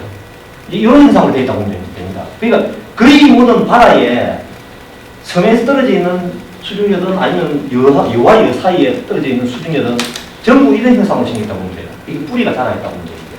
이런 부분들은 포인트가 굉장히 넓어지는 거죠. 그죠? 여기만 볼락이 숨을 수 있는 게 아니고 요 전체를 다 숨을 수 있는 거거든요. 다음입니다. 자. 공식은 없습니다. 볼락루어는 항상 말씀드리지만 공식은 없습니다. 공식은 없는데 통상적으로 본다 그러면은 집어등을 제가 여기서 낚시를 하게 되고 집어등을 이렇게 피우게 되면은 불빛이 이렇게 사방으로 퍼져나가겠죠. 그죠? 그러면은 가장 큰 볼락들은 어디에 근신을 해 있냐 그러면은 이 수중의 뿌리 아까 그림 보셨죠? 앞에 그림 보셨던 그림 그 뿌리입니다. 이게 여기가 요 뒤쪽에 가장 큰 볼락이 포진을 해 있고요. 그 다음에 이 벽면의 그 다음에 이쪽 요 가까이 가면 갈수록 볼락은 사이즈가 작아진다고 보면 됩니다. 통상적으로 보면 그렇다는 이야기입니다. 가까운 데도 큰 볼락이 낚일 수가 있어요. 그런데 통상적으로 본다 그러면은 이 부분에 가장 큰 볼락이 있을 확률이 높습니다. 다음 장. 자, 이런 포인트를 공략을 하라 그러면은 아까 볼락이 어디 있었습니까? 여기 있었죠, 그죠? 그러면은 캐스팅을 할 때는 캐스팅을 갖다가 지그헤드로 여기로 바로 꼬락이 여기 있는데 퐁 떨어지게 되면은 다 흩어지겠죠, 그죠? 안 흩어진다 그러면은 경계심을 가지게 됩니다, 틀림없이. 그러면 캐스팅은 최대한 우리가 날릴 수 있는 멀리 날려야 됩니다. 이 포인트가 여기가 포인트가 된다 그러면은 1번 지점까지 날려야 돼요, 캐스팅을. 1번 캐스팅을 했죠. 그리고 여기서 쭉 빨리 끌고 와서 여기서 폴링을 시킵니다. 폴링. 리트리블을 멈추는 거죠. 폴링을 시키는 게 리트리블을 멈춰버리면 자동으로 떨어지는 거죠. 그죠? 그럼 볼락은 이렇게 위로 보고 있다가 떨어지는 볼락을, 지그헤드를 먹게 되는 거예요. 잠시 폴링을 시키는데 입질이 없다. 그러면은 넘어옵니다. 넘어와서 여기서 다시 폴링을 시킵니다. 그러면은 볼락이 여기서 이렇게 수중료에서 딱 붙어가지고 있다가 떨어지는 루어를 공격을 하게 되는 거죠. 그럼 그런데 입질이 없다 그러면은 이렇게 다시 끌고 오면 됩니다. 공략하면서 벽을 태우면서 끌고 오면 되고요. 여기서 입질을 받는다 그러면은 주의해야 될 게 뭐가 있겠습니까? 라인 슬림 터지기 생기겠죠, 그죠? 빨리 뽑아내야 되는 거죠. 빨리 뽑아내야 되고, 그 다음에 여기서 2번지, 여기서 고기를 끌어냈다. 아니면 2번지에서 고기를 갖다가 걸어가지고 계속적으로 낚아내다 보면은, 여기, 아까 그 간출력, 또 여기가 간출력, 그 사이에는 물골이 있다 했죠, 그죠? 물골 사이, 여기는 물이 조류가 굉장히 강하게 흐르는 자리입니다, 그죠? 근데 2번하고 4번 이 자리에 올라갈 몇 마리 낚아내다 보면은 표총으로 완전히 피어버리는 경우가 있습니다. 그때는 지그헤드, 큰 지그헤드는 불리하겠죠, 그죠? 작은 지그헤드로 표총을 빠른 속도로, 초당 한 바퀴 정도의 속도로 공략하셔도 쉽게 공격을 하게 됩니다. 그러면은, 예를 들어서 1번 포인트에서 공략을 하게 되는데, 수심이 너무 낮다. 도저히 공략을 못하겠다. 이렇게 하면은 공략할 수 있는 방법이 한 게 있어요. 예를 들어서 아까 지그헤드 내가 여기서 거리가 이 포인트에서부터 내가 물까지 거리가 40m 정도 됐다. 그럼 3g을 갖고 40m를 날렸단 말입니다. 그죠? 그러면은 수면이 떨어지자마자 리트리블을 했는데도 이 턱에 걸리더란 말입니다. 그럴 때 공략할 수 있는 방법은 뭐냐면은 다시 볼 한번 해주십시오. 요 수중력 이렇게 돼 있죠, 그죠? 아까 메바 트러블을 아까 설명드렸죠.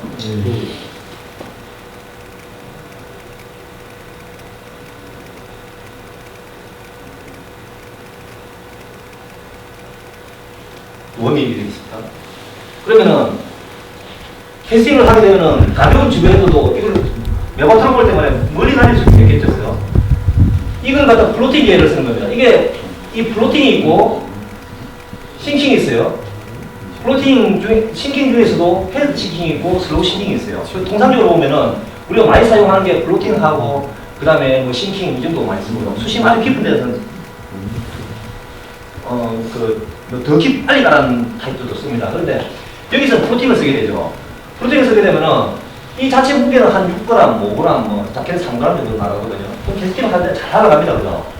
날아가고 나서 착수를 했죠. 그러면은 메바 트러블 위치가 여기까지 오게 합니다. 여기까지. 이 상태에서 리트리블을 멈춰버려요. 그럼 얘는 플로팅이기 때문에 안 깔았죠. 여기 이 지금 헤드가 예를 들어서 0.5g을 달았습니다. 그죠? 쭉 끌고 오다가 여기서 리트리블을 멈춰버리는 거예요. 어떻게 되겠습니까? 폴리. 이렇게 떨어지겠죠. 얘는 가만히 있으니까 이렇게 떨어질까? 이때 가야죠. 이런 방법도 있어요. 이제 그런 건 이제 활용을 하는 거죠. 이제 채비를. 메바 트러블을 활용이 아까도 말씀드렸던 그런 부분 말고도 이런 부분에서도 활용할 수 있다는 겁니다. 자, 다음 자료는 저희 질문가 있습니다. 예.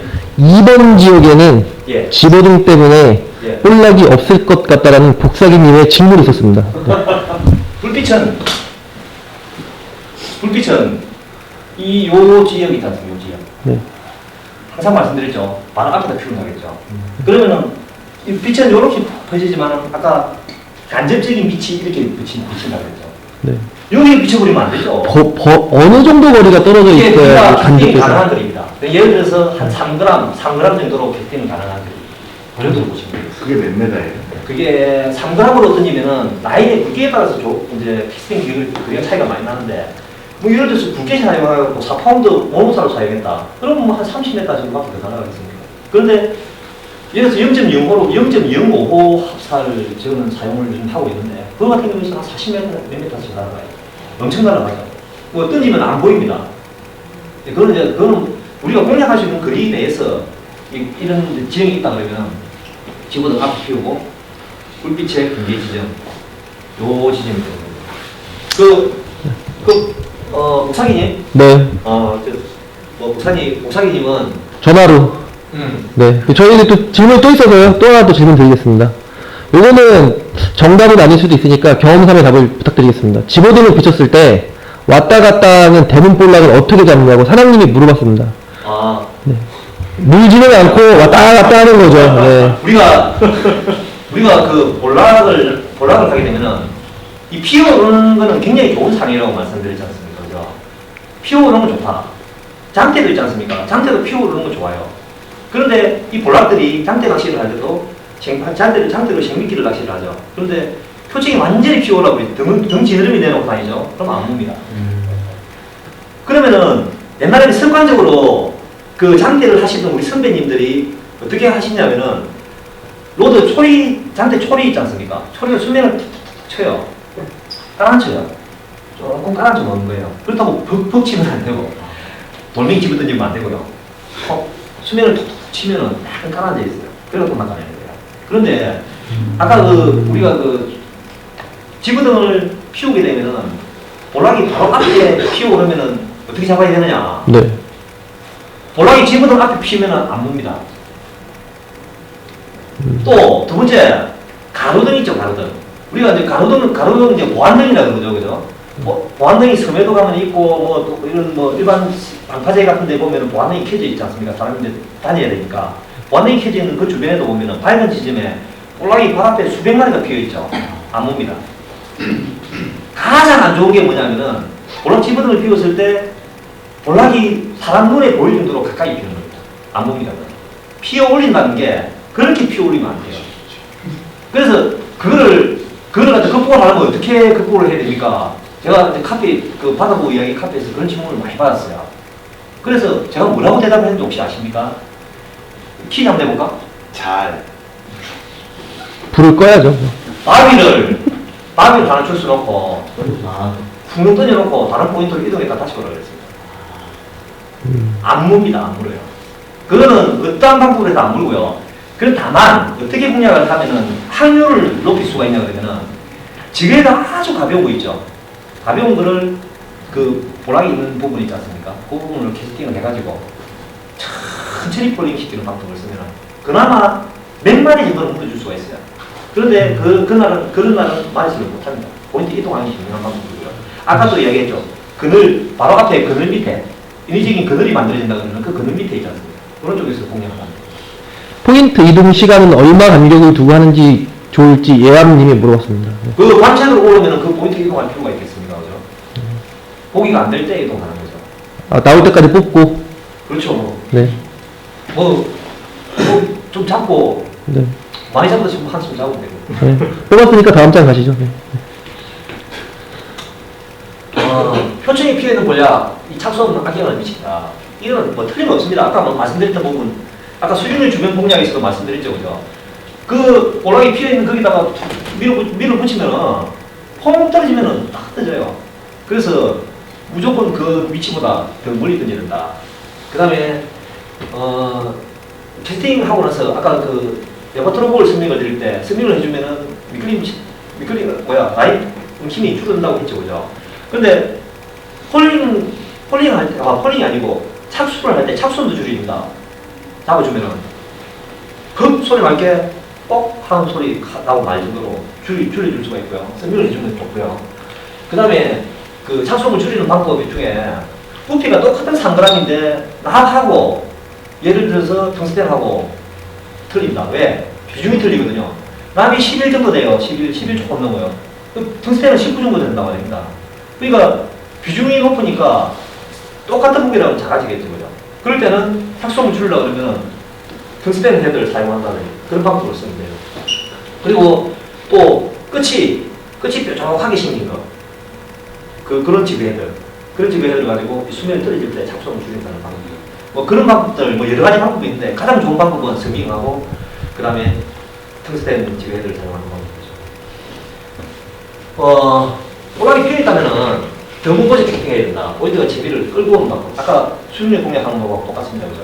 그 다음에 납볼락 공략 시에는 만약에 포인트가 생성이 된다 그러면은 아까 말씀드렸다시피 낚시꾼은 움직임을 최대한 자제를 해야 됩니다.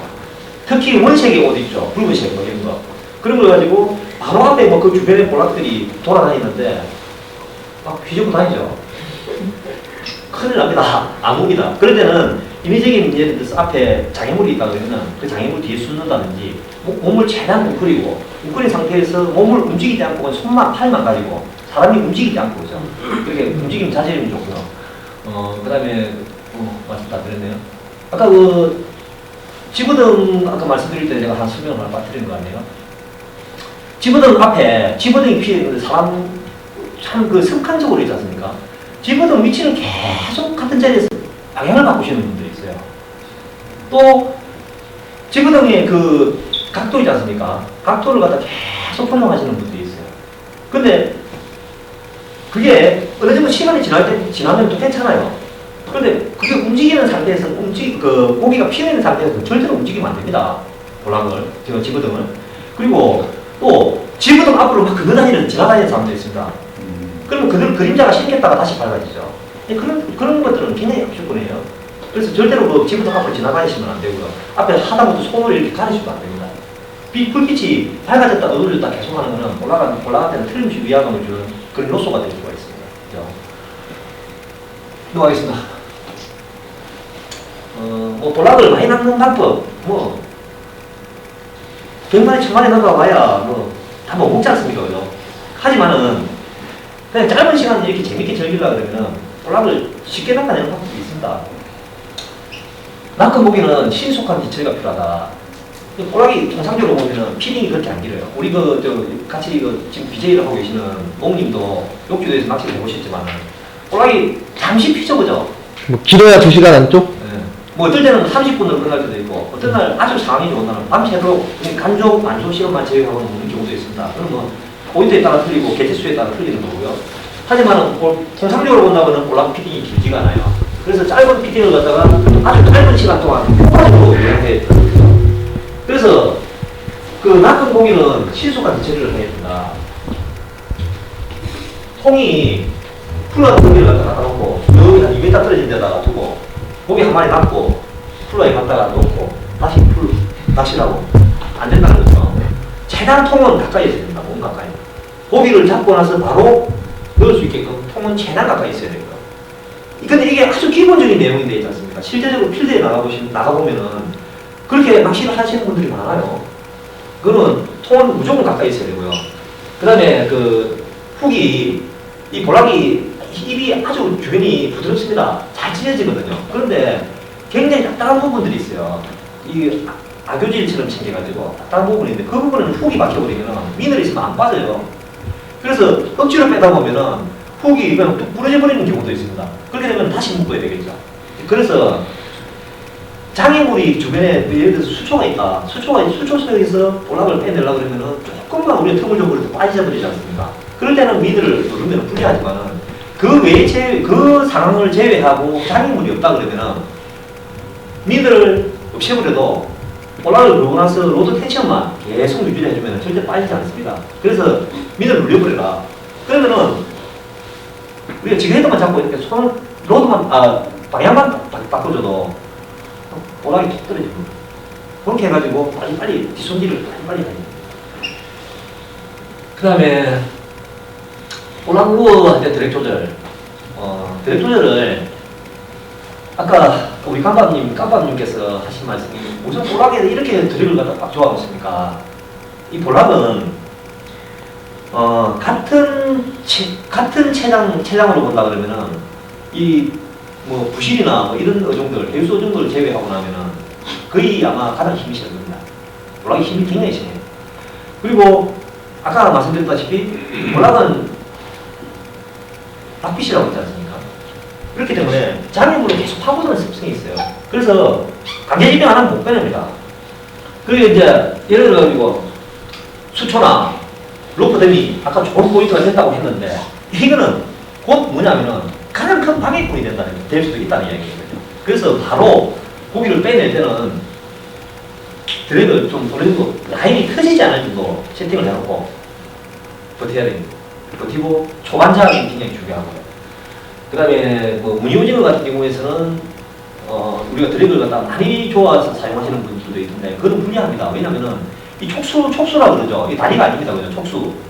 촉수에 칸나가 걸리게 되면은 이걸 갖다 억지로 잡아당겨버리면은 촉수에 걸려있는 부분이 칸나 있는 부분이 다리가 찢어져 버리거나 혹이 뻗어버리는 경우가 생기거든요. 칸나가. 그래서 불리한데 그리고 오징어는 빨리 제압을 할 필요가 없어요. 왜? 오징어는 물을 품습니다. 그죠? 물하고 같이 먹물을 품는데 그 먹물을 품으면은 이 제트 분사구 있죠. 먹물하고 물을 품는 그 분사구가 축수공이라고 축수공. 그게 밑으로 향해 있어요. 밑으로. 지가 먹물을 품고 물을 쏠수록 지가 그냥 물을 떠버리죠. 그래서 오징어가 한 40m, 50m 앞에서 뭐 예를 들어서 뭐 랜딩 하지 않습니까? 바람에서 30m 오기 전에도 벌써 물에 다 떠 있어요. 자기가 그냥 또 올라버리죠. 그런데 올라가는 습성이 다르단 말입니다. 그죠? 파고들어 버리니까. 그걸 랜딩을 갖다가 할 때, 뭐, 특히 초반 제압할 때 제압하면은 다 박혀버리죠. 그래서 드랙은 우리가 로드가 버틸 수 있고, 라인이 버틸 수 있는 한 강하게 조여놓는 게 유리합니다. 저는 하도 많이 당해가지고, 많이 좋아하는 편입니다. 결국 니네 선택은 무게 때문인가요? 예? 무게 때문에 좋은 일을 선택하게 되는 건가요? 드랙은 뭐 좋아 놓을 거니까. 드랙이 정평해야 되죠. 예를 들어서, 네. 좋아 놓더라도, 지가 피곤할 때 풀려나가야 되는 거죠. 대물이 물었을 경우에. 예.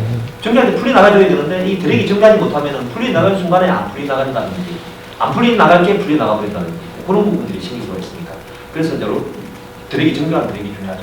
그리고, 그런데 요즘 뭐 나오는 뭐 일들, 사실상 드랙이 그렇게 뭐 나쁜 일은 거의 없어요. 웬만한 일들은 다 사용이 가능하다고 보시면 됩니다. 이, 사실상, 이 고기 낭만보다 더 중요한 부분입니다. 이 안전이 가는 거. 근데 제가 이제 갯바위에 감성동부터 해가지고 낚시를 한 22년 했어요. 바다만 다니면서. 22년 정도 다니면서 참 위험한 순간을 참 많이 봤습니다. 이게 뭐냐면은, 이 너울이 생각보다 강해요. 이 너울이 뭐냐면은, 파도가 아닙니다. 이 너울이라는 거는, 일본에 쓰나미 났을 때 동영상 보셨죠, 그죠? 그냥, 이 밋밋한 물이 그냥 밀려오는 거 같잖아요. 근데 파괴력이, 그게 오면서 계속 파괴력이 커지면서 넘어오는 거예요. 너울 조심하셔야 되고요.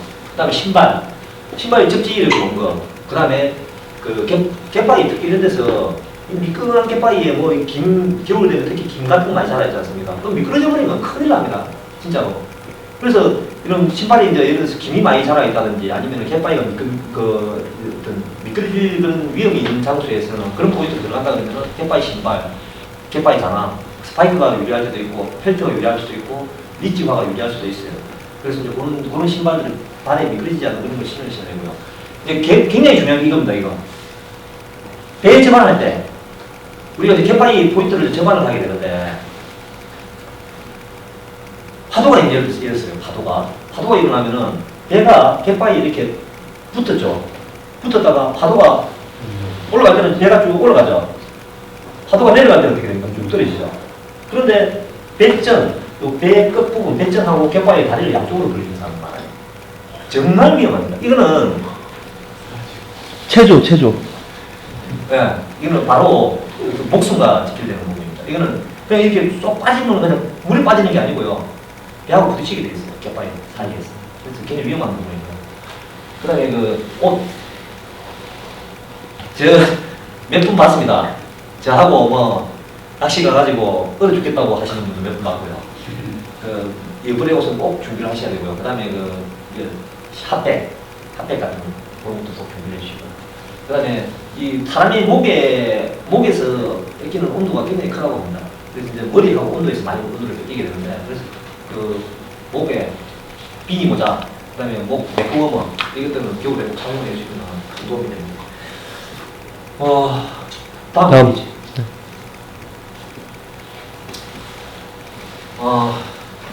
아까 제가 말씀드렸습니다. 정석은 없습니다. 볼랑로에서. 제가 이렇게 오늘 그 강의를 했지만은 실제 그 강의 시간이 너무 길어질 것 같아가지고 저도 간단하게 이제 한다고 했는데도 아직 말씀을 다 못 드린 부분은 많이 있어요. 그런데 정석은 없습니다. 모든 낚시 정석이 있는 낚시는 없습니다. 어떤 이제 확률적인 부분은 있지만 어떤 이 부분이 정확한 답이다 하고 할 수는 없어요. 그래서 이제 다양한 장소, 우리 환경 이런 데 따라서 이제 자기 응용을 할 수 있는 노하우가 중요하고요. 그 다음에 뭐 열정을 가지는 낚시인도 돼야 되는 게 중요하지만 생각을 하는 낚시입니다. 이 포인트에서 내가 어떻게 공략을 해야 되고 이 포인트에서는 어떤 식으로 공략을 하게 되면 볼락이 물까 아니면 뭐 다른 낚시 장르를 한다면 농어가 물까 이걸 갖다가 머릿속으로 계속 생각하면서 낚시하는 거예요. 그게 바로 고수가 되는 지점입니다. 패턴 파악하는 게 중요하고요. 그 다음 패턴이 굉장히 중요합니다. 볼락은 패턴이 수백 가지, 수천 가지가 있기 때문에 그 패턴을 갖다 빨리 파악해야 되는 게 중요합니다. 자기가 공방이나 이걸로 마치도록 하겠습니다. 여기서 지준님의 그 강의는 마치도록 하고요. 약 10분 정도 휴식 후에 지준님에게 질문 답변 시간 30분 정도로 오늘 강의를 마무리하도록 하겠습니다. 수고하셨습니다. 이제 지준님 Q&A 시간이 돌아왔습니다. 자, 오늘 강의하시자고 수고하셨고요, 지준님. 자, 여기 이제 참여하신 분들의 질문이 이어지겠습니다. 자, 생각나는 거 하나씩 물어봐 주시면 되는데요. 강제가라고 하면 안 할 거죠? 그렇지. 네. 제가 또 뒷조사 전문이잖아요. 네. 저희 지난번에 쪼다하고 열왕하고요, 천안에 갔었어요. 천안에 가서 아구찜을 먹으면서 지주님이 가지고 있는 단점에 대해서 저희가 들었는데요. 그 단점을 얘기하신 분은 무엇장님이니까 저희한테 뭐라고 하지 마시고 불만이 있으면 무엇장님한테 직접 얘기하시면 되는데요. 뭐라고 하면 아까 지주님이 볼락을 피우는 방법 중에 리트리브를 빨리 해서 점점점 나한테 끌어온다고 얘기했는데 무엇장님 말씀으로는 자기가 본 볼락 무어 낚시인 중에 지주님 리트리브가 제일 빠르답니다. 본인이 낚시할 때, 이 사람은 정말 나랑 다른데 저런 스타일도 낚시 참 잘하는구나 라고 느끼신 분과 그분의 패턴에 대해서 한 번쯤 설명해 주시면 좋을 것도 같습니다. 네. 루어장. 네. 루어장이 나하고 둘이서 낚시를 해가지고 저를 이긴 적이 단 한 번도 없어요. 진짜요? 전화할까요? 자, 이 본 내용은 검증되지 않았으니까. 네, 확인 나중에 전화해가지고, 루어장님 다음에 방송하실 때, 두 분이 1대1 배틀 한번 하는 걸로 하겠습니다. 네, 스포츠 토토. 네. 자, 지금부터 인터넷 질문이든지, 아니면 오프라인 질문이든지, 이 질문 들어오신 분한테 지주님이 선물을 해주실 거고요. 지주님의 얼굴이 가장 빨개질 수 있도록 당혹스러운 질문을 하는 분한테 제 맘대로 믹스 워커를 드리겠습니다. 네. 사실 이래야 또 질문이 또 재미가 있고요. 원래 이게 또 디펜스 하는 게 맛인데, 자, 지주님 얼굴 빨개질 수 있는 질문 하나씩 준비해 오셨죠? 예. 네, 해보세요. 깜박님부터. 네. 질문입니다. 저희가 솔직히 볼락을 접해보지 않아서 볼락 사이즈가 작다는 것만 알지 실제로 어느 정도 사이즈인지 모르고 지주님께서 개인 잡아보신 가장 큰 사이즈 볼락은 대략 몇 cm 정도 되며 항상 블로그에서 그 고기들이 맛이 없다 이런 식으로 표현하시는데 이 볼락은 진짜 지주님께서 맛있다고 느낄 수 있는 정도로 맛이 있는지 실제로 마음속에 나오는 그런 경험을 말씀해 주십시오. 볼락은 약 2년에서 3년 정도 사이에서 15cm 정도가 자랍니다. 그리고 이게 15cm가 뭐냐면은 우리 법정 기준치거든요. 15cm 이하는 포획 금지예요. 이제 체장이라고 돼 있는데 체장은 사실상 이제 표현이 잘못된 게 체장이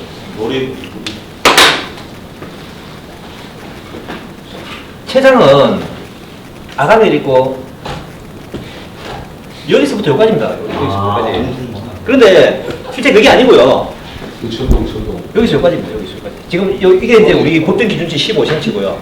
이게 약 2년에서 3년 정도 자라면 이 정도까지 자라고요. 그리고 이제 그 청볼락이 있고 뭐 갈볼락이 있다 그러는데 물론 이제 종류가 다르답니다. 이제 그 조사를 해보면은 다르다 그러는데 청볼락이 약간 더 빨리 크고요. 볼락은 약 한 40cm 정도까지 자란다고 보시면 되고요. 40cm 이상 오버되는 사이즈들도 있답니다. 그물에 잡혀있고요. 또 다이버들이 또 들어가서 실제 물 밑에 들어가 보면은 이 수경을 끼고 보면은 겁이 나서 뭐 작살 찌르기도 겁이 나는 그런 사이즈들이 있다 그러는데 약 이제 우리가 그 통상적으로 생각하는 거는 약 한 40cm가 거의 한계라고 보시면 돼요. 볼락은. 그리고 볼락의 뭐 맛이 있냐고 여쭤보셨는데 이 볼락은 사실상 그 남액이 되는 이유가 맛 때문입니다. 맛. 그래서 이제 회, 구이, 그 다음에 매운탕, 뭐 그 다음에 뼈튀김, 뭐 여러 가지로 이제 응용을 할 수가 있죠, 그죠? 그래서 이제 맛은 뭐 어떤 기준은 틀리니까요. 그 맛의 기준은 뭐 자기 입맛이 뭐 어떤 사람은 카레 좋아하는데 어떤 사람은 카레 안 먹지 않습니까? 그거하고 똑같다고 보시면 됩니다. 그런데 통상적으로 본다 그러면은 많은 분들이 사랑을 하고 있는 어종이고요. 맛은 뭐 괜찮다고 보시면 돼요. 뭐 최고 사이즈는 얼마까지 잡으셨습니까? 제가 한 30 왔다 갔다 하는 사이즈들 그런 거 많이 잡았죠. 많이 말고요. 제일 큰 거예요. 한 30 정도. 30? 참고로 제 후배는 6번 캐스팅에서 5마리 3자 이상을 잡았습니다. 그때 이후로 볼락을 안 하죠. 그게 에이스 정민철입니다. 네. 그거는- 첫 캐스팅에 3자 넘는 걸 했더니 안 한대요. 그거는 이제 뭐냐면은 하는 거지. 베스 몇년 동안 하셨는데 5자 못 잡은 사람이 있어요. 예, 예. 근데 첫 출조에 5자 잡은 사람이 있어요, 그죠? 예. 그런 개념이라고 보시면 되고요. 에이스 정민철은 이제 옛날에 저하고 그 같이 낚시를 한번 했었죠, 욕지도에서. 예, 그때 볼락도 안 하고 호리만 잡다 집에 갔어요. 볼락은 관심이 없다고. 거의 깡을 쳤죠, 그죠? 저희 그 깜밤님한테 선물 하나만 주세요. 네. 깜밤님. 네, 지준이 마음에 드시는 거 주세요. 깜밤님 원하는 거 말고요. 아무거나 주시면 돼요. 기분 나쁘다고 던지시면 안 되고요. 95 사이즈. 그 사인에서 사인, 거북 고냉이다. 아. 쫄티. 쫄티예요. 대기예요. 없어. 없어요. 그냥 제가 써주세요. 살 빼서 모자하고. 아, 감사합니다. 자, 감사합니다. 야, 역시 모자르다, 나를. 다음 또 질문하신 분. 자, 조다혁. 저 문제다 이게. 지주님댁에 놀러 가면 2박 3일로 숙박하면서 볼락 한 1000마리 잡게 해주셨나요? 1000번 욕을 먹을 수 있을 것 같아요. 처음에 맞을 수 있습니다. 이 방송이라서 참 말하기 좀 그래요. 그렇잖아요. 이렇게 삐. 방송이라 지금 드린 겁니다. 아, 맞다, 이 그, 볼락은 사실상 그렇습니다. 이게 상황이 좋을 때는, 제가 항상 표현하는 말이지만, 볼락은 가장 잡기가 쉬우면서도 가장 어려운 어종이다. 그래서 볼락이 제가 루어를 갖다 9년 동안 해왔어요. 9년째 지금 하고 있는데, 아직까지도 모르겠습니다. 그렇게 다니고, 제가 그렇게 낚아내는데도 아직까지도 가장 쉬우면서도 가장 어렵다고 느껴지는 게 볼락이고요. 300마리, 뭐 1000마리 쉽죠? 근데 안 되는 날이 있지 않습니까? 3마리 잡기 힘듭니다. 볼락이. 그래서 이제 그거는 볼락이 이제 천기를 하루에 12번을 읽는다고 하는 곡인데, 그게 무슨 이야기냐면은, 기압이 조금 떨어져도 안 먹고, 수온이 조금만 그래도 안 먹고, 조류가 자기가 놀고 있던 조류가 달라져도 안 먹고, 하물며, 일본에 지진이 나잖아요? 그러면은 안 물어요. 이 물속에 파가 저해지면은, 이제 볼락이 그날 저녁에 갔는데 볼락이 죽어도 안 낚입니다. 그래서 갔다 와가지고 막 인터넷 보면은 일본에 지진 났었어요. 그 정도로 예민하고요. 달빛, 그 다음에 또 어떤 주변의 소음, 그 다음에 갯바위 신발 신고 이렇게 스파이크 달리는 신발로 다니는 거. 뭐 그런 것들은 다 악재라고 보시면 됩니다. 그래서 이제 천기를 하루에 12번 읽는다 그러는데, 그건 볼락의 마음이고요. 우리가 볼락을 잡기 쉬우려고 그러면은, 쉽게 잡히려고 그러면은 뭐 하루에 몇백 마리도 쉽게 잡고요.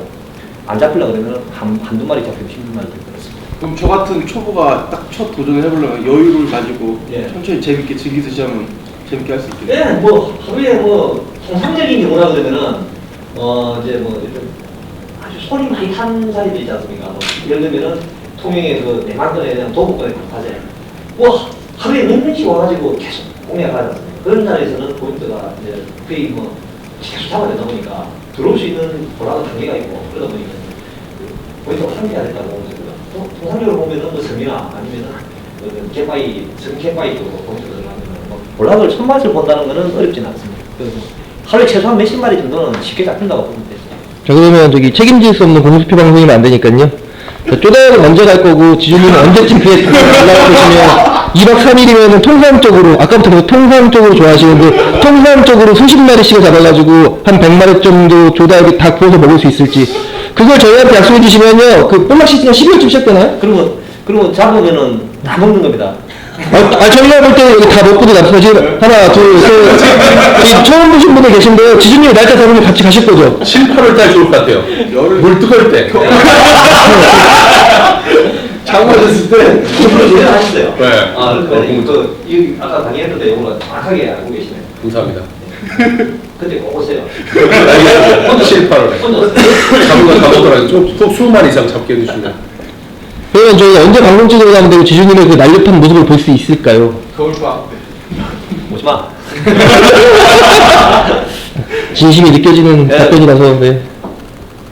우리 모님하고 고기 낚으러 방송 촬영 가가지고 손재미 보신 분 손 한번 들어보세요. 대상어 좀 실컷 와, 낚았다. 구구치. 어. 우동어.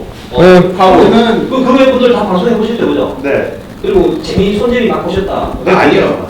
낚시를 못 하시는 분들이라. 그러니까 그 있으면 제주도에 좋은데 뭘 다른 거 잡고 잡았다고 그래. 그 제주도에 그 루어백인 그 압둘라 제 친구가 참 뭐 대한민국에 뭐 기록고기 될 만한 것들 참 많이 낚았어요. 걔도 깡쳐요. 걔도 깡쳐요. 그게 바로 몽이에요.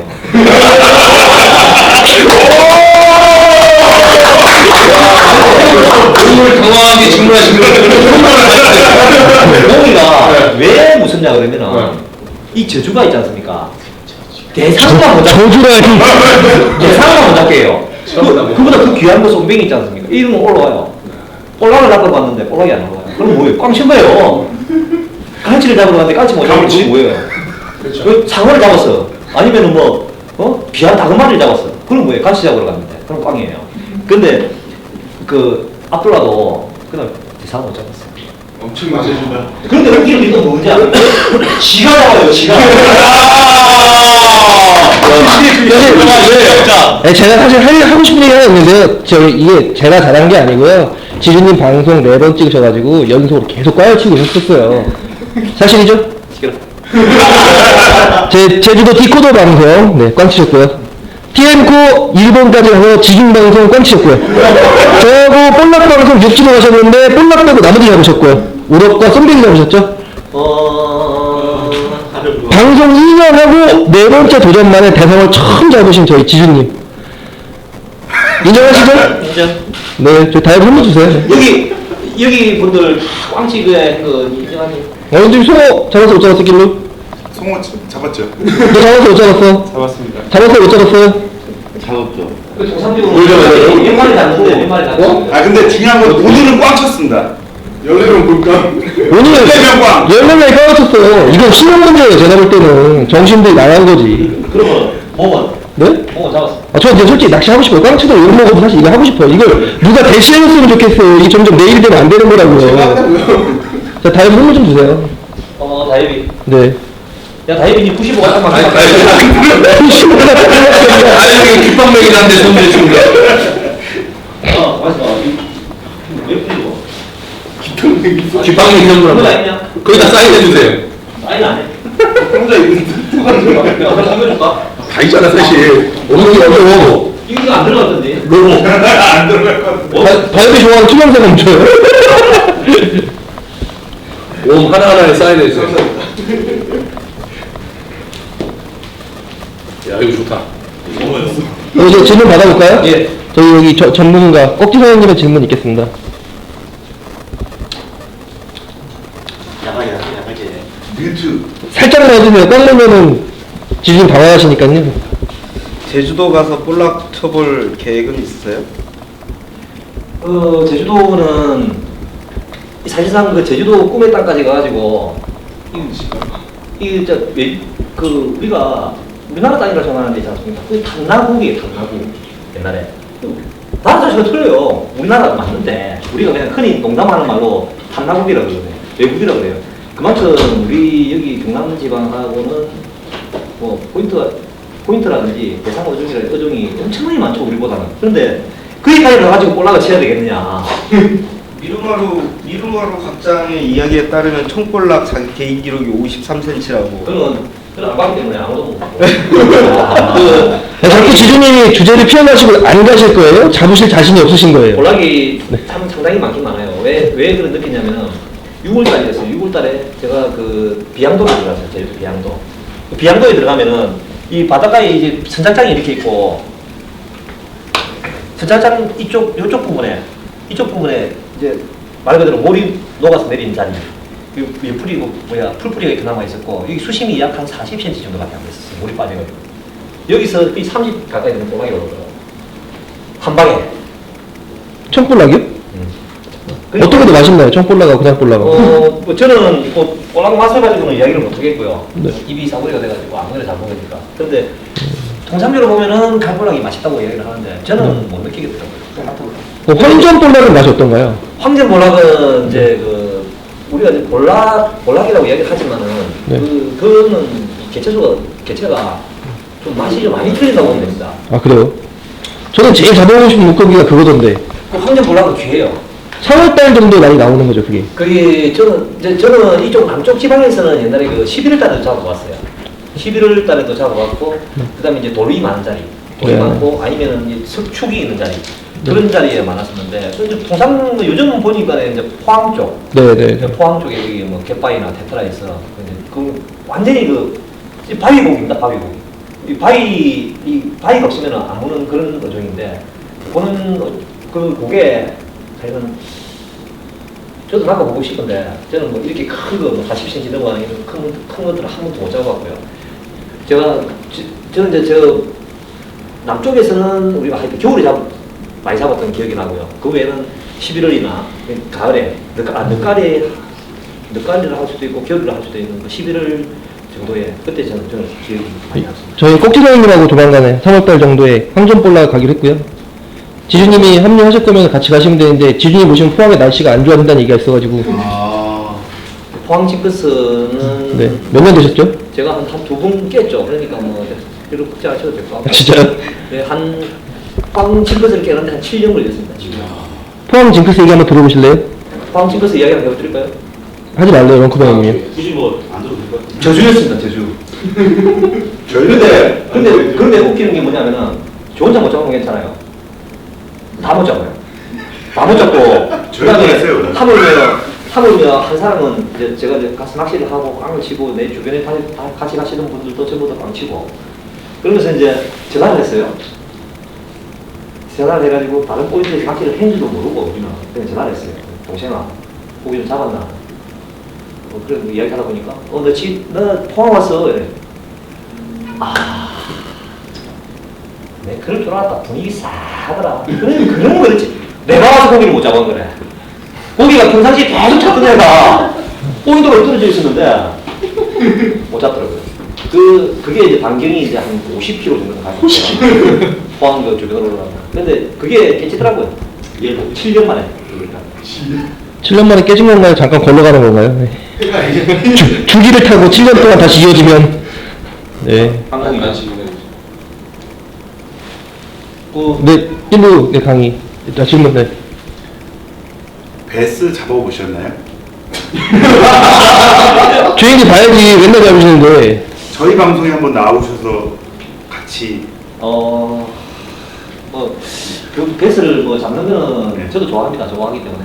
아니요 방송에서요. 방송에서. 네 생방송이요. 생방송에. 해보죠 뭐. 진짜요? 뭐 진짜요? 어떻습니까? 다음번에 낚시박람회 때 나오실 거예요? 뭐? 낚시박람회 때 배스방송 한번 찍어볼까요? 최재형을 이겨라 뭐 이런 거. 제 얘기하고 네. 어리야를 이겨라. 좋지. 오케이. 제가 찍겠습니다. 그래요, 네. 예, 저는 베스 참고로 말씀드리면은 그 제가 사용한 로드가 빅소드 B3 64UL 2피스 요걸 쓰거든요. 이거 가지고 딥 크는 거 칩니다 제가. 일로는 김정은 닮았다는데? TVN 통일감 개그맨이냐고 물어보. 개프콘 닮았다가 점점 이상한 데로 간다. 끝을 모르겠다, 끝을. 자, 저쪽에 처음 오신 분 먼저 질문.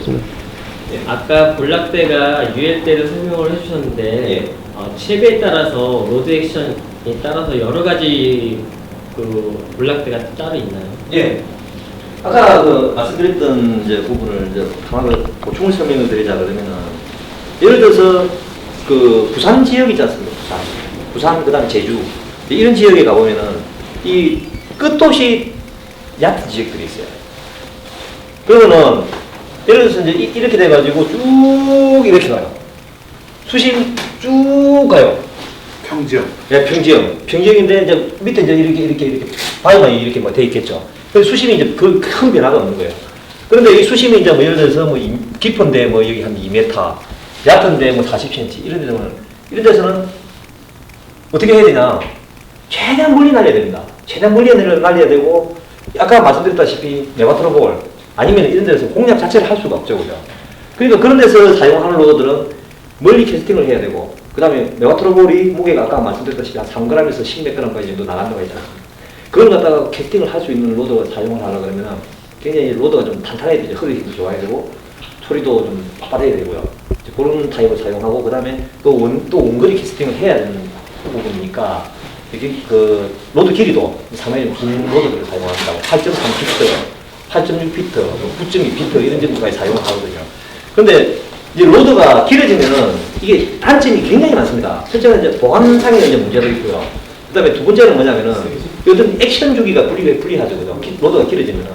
그래서 이제 그 로드, 네바트로볼용 이런 로드들은 거의 그거라고 보면 됩니다. 전용 로드라고 보시면 되고요. 이제 긴 로드 이런 것들은. 그리고 이제 그 우리가 흔히 사용하는 그 로드가, 루어가 가벼운 지뢰를 주력으로 많이 사용을 한다. 뭐 예를 들어서 0.5g에서 1.5g 정도를 주요로 사용하시는 분이라 그러면은 다른 튜블러 모델보다는 부드러운 로드들이 살짝 캐스팅해도 멀리 좀 날아가겠죠, 그죠? 뭐 파란 로드 가지고 0.5g 달려면은 이 로드 자체에 흔들림도 거의 없거든요. 그래서 이제 그런 지그헤드가 가벼운 지그헤드를 사용하시는 분들은 모델 솔리드에 좀 전체적으로 부드러운 힘새, 그 다음에 좀 무거운 지그헤드에 무거운 액션을 많이 주고 그 다음에 하드베이트 그런 운용을 하시는 분들은 로드가 좀 빳빳한 로드, 탄성이 좀 좋은 로드 그런 로드를 선택합니다.